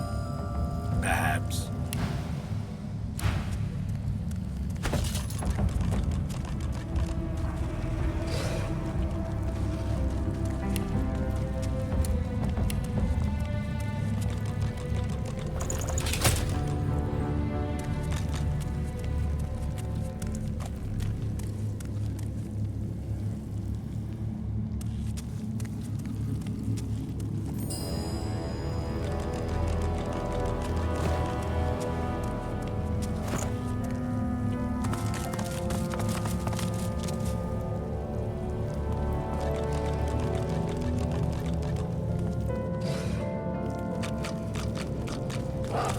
The lizard's eyes are dark as polished coal, void of all light.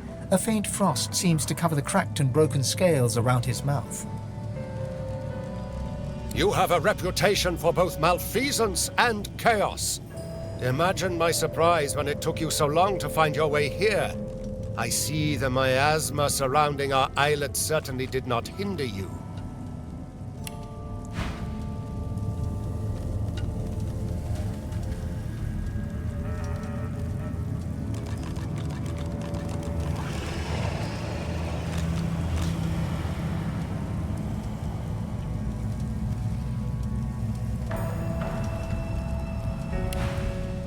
Well, here you stand, in the flesh, so to speak, and a finer collection of corpusculae I never have seen. I trust you are not opposed to a mutually beneficial accord between civil and gentle persons.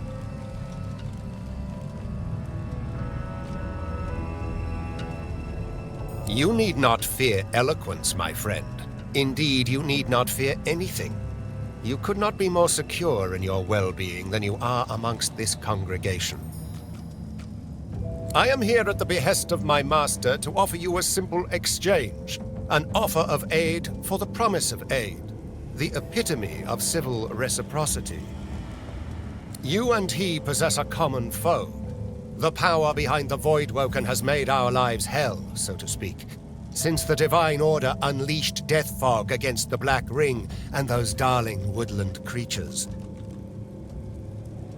And as the gods have shirked their duty, perhaps we could come to a mutually beneficial arrangement pertaining to both of our objectives. Indeed, I can offer you the source channel that you seek forthwith, as a gesture of good faith. Indeed, the creatures that strut about this realm so often do. Very well. I can see them straining against your lips. Unleash them, Godwoken. Ask your questions. Because it is expeditious to do so. My master would have this isle cleared as quickly as possible. The lizard looks about to make sure no one else can hear, leans in and whispers conspiratorially. And, if you are to become the new divine, I would much rather be an ally than a foe.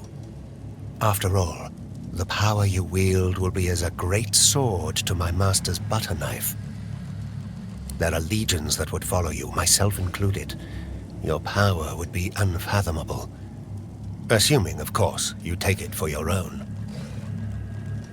My master has been troubled by the presence of the Void as it creeps ever forward, encroaching on areas in which he himself once ruled supreme. None more so than this island.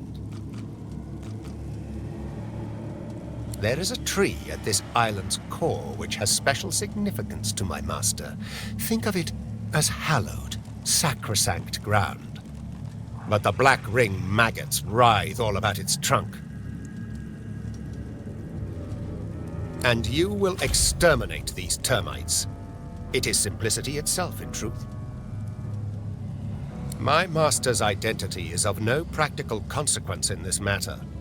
You need concern yourself with nothing barring the truth that my master always honors his vows. Your smoldering, half-demon pet can attest to that. She is the one that comes to me, helm in hand, in a sad attempt to beg and snivel her way out of previous and quite binding contracts. Alas, I am not at liberty to say more. My master values privacy above all else. He would not take it kindly if he discovered I had been indiscreet.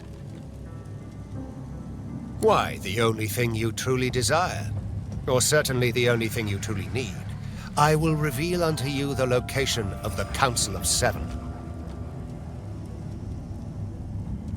My master has dealt with many of your ilk, small-minded creatures with a hunger for power, out to save themselves or loved ones or the world, some fantasy or another. But all are willing to strike a covenant if it means their success. One was even willing to give up the location of this council to earn my master's boon. How felicitous that you merely have to spill a little blood to earn the same. One may ask, one may inquire, but one should be eternally wary of what one demands. And one should heed that twicefold for information like this. There is power in names, power far, far in excess of your mortal limits. Have your ears been found defective, or do you simply lack the wit to comprehend? I will not speak that name.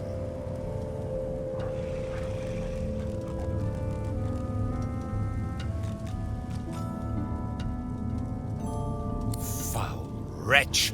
I'll see your blood water the roots of this isle.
The lizard's eyes are dark as... You have a Well, here you stand. Ah, I am here. You and as the gods have shirked their duty, perhaps excellent. My master has found your kind to be in it. The issue at hand is a simple one. Once the Black Ring have been eliminated, I have been authorized to send you on your way with the... But first, we shall see that you are fit. First... The lizard's hand lashes out, the palm landing flat on your forehead. You feel a cold pain start to spread across your skull, but deep within you, something stirs. There is neither enigmatic lore nor magical jewel required to open the channels of source. It is enough to seize it with sufficient force of will, to know that all creatures are nothing but... You feel the pull of a far-off connection. You feel the dungeon, the red organic tendrils binding you. Your cold pain shoots through your veins, sharp and quick, but cleansing. You can feel your body opening up. The far-off connection fades, as do the screams. You feel empty, hungry, powerful.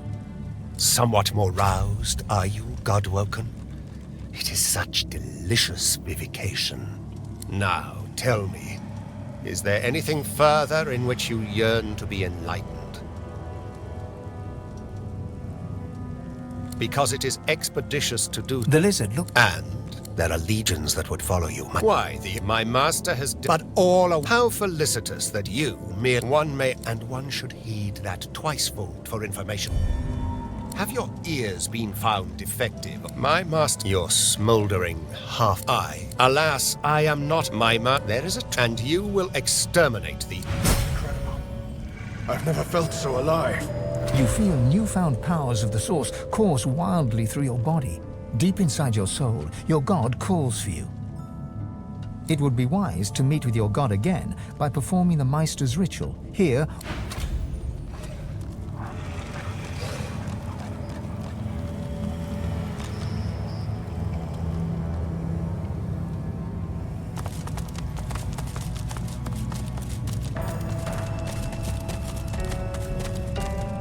Ah, there you are, and with just the little demonic host I've been looking for. You don't mind if I have a word with Ms. Losa, do you? Seriously? Never mind, Losa. Let him listen if he's so very interested. I was just curious about the progress of your little hunt. I met your old buddy Jahan, if that's what you mean. I don't have buddies. I have associates. So, did he help you with the, matter at hand? He's putting me through my paces. I have a few more hoops to jump through before he'll help me. Nothing in life is free, I suppose. Make sure you do jump them, Losa. You won't be sorry.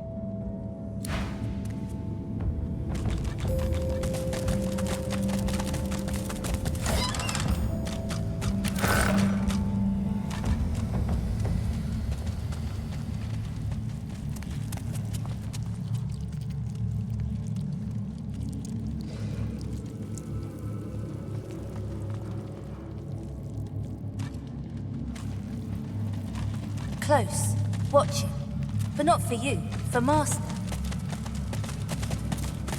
Handsome sir, do not tease me with what I cannot have.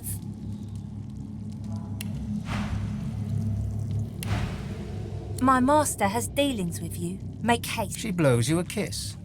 You swallow back rising bile and turn...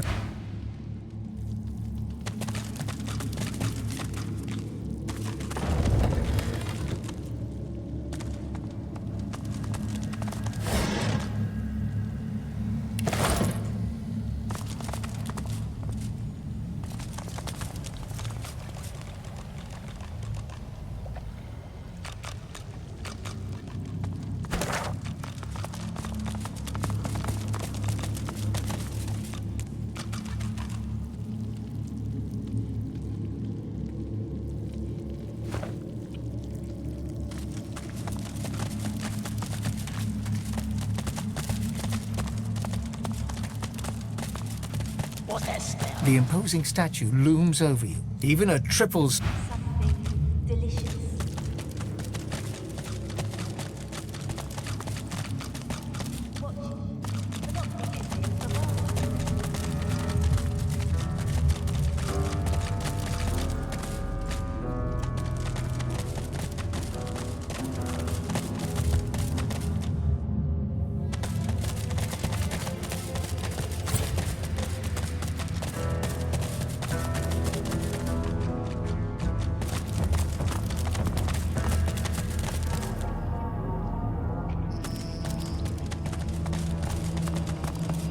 The bitter air warms as you near the stone monument. Your eyes close. Death's shadows lift. Rain becomes sun. Whatever fear this graveyard provoked is now bathed in brilliant light.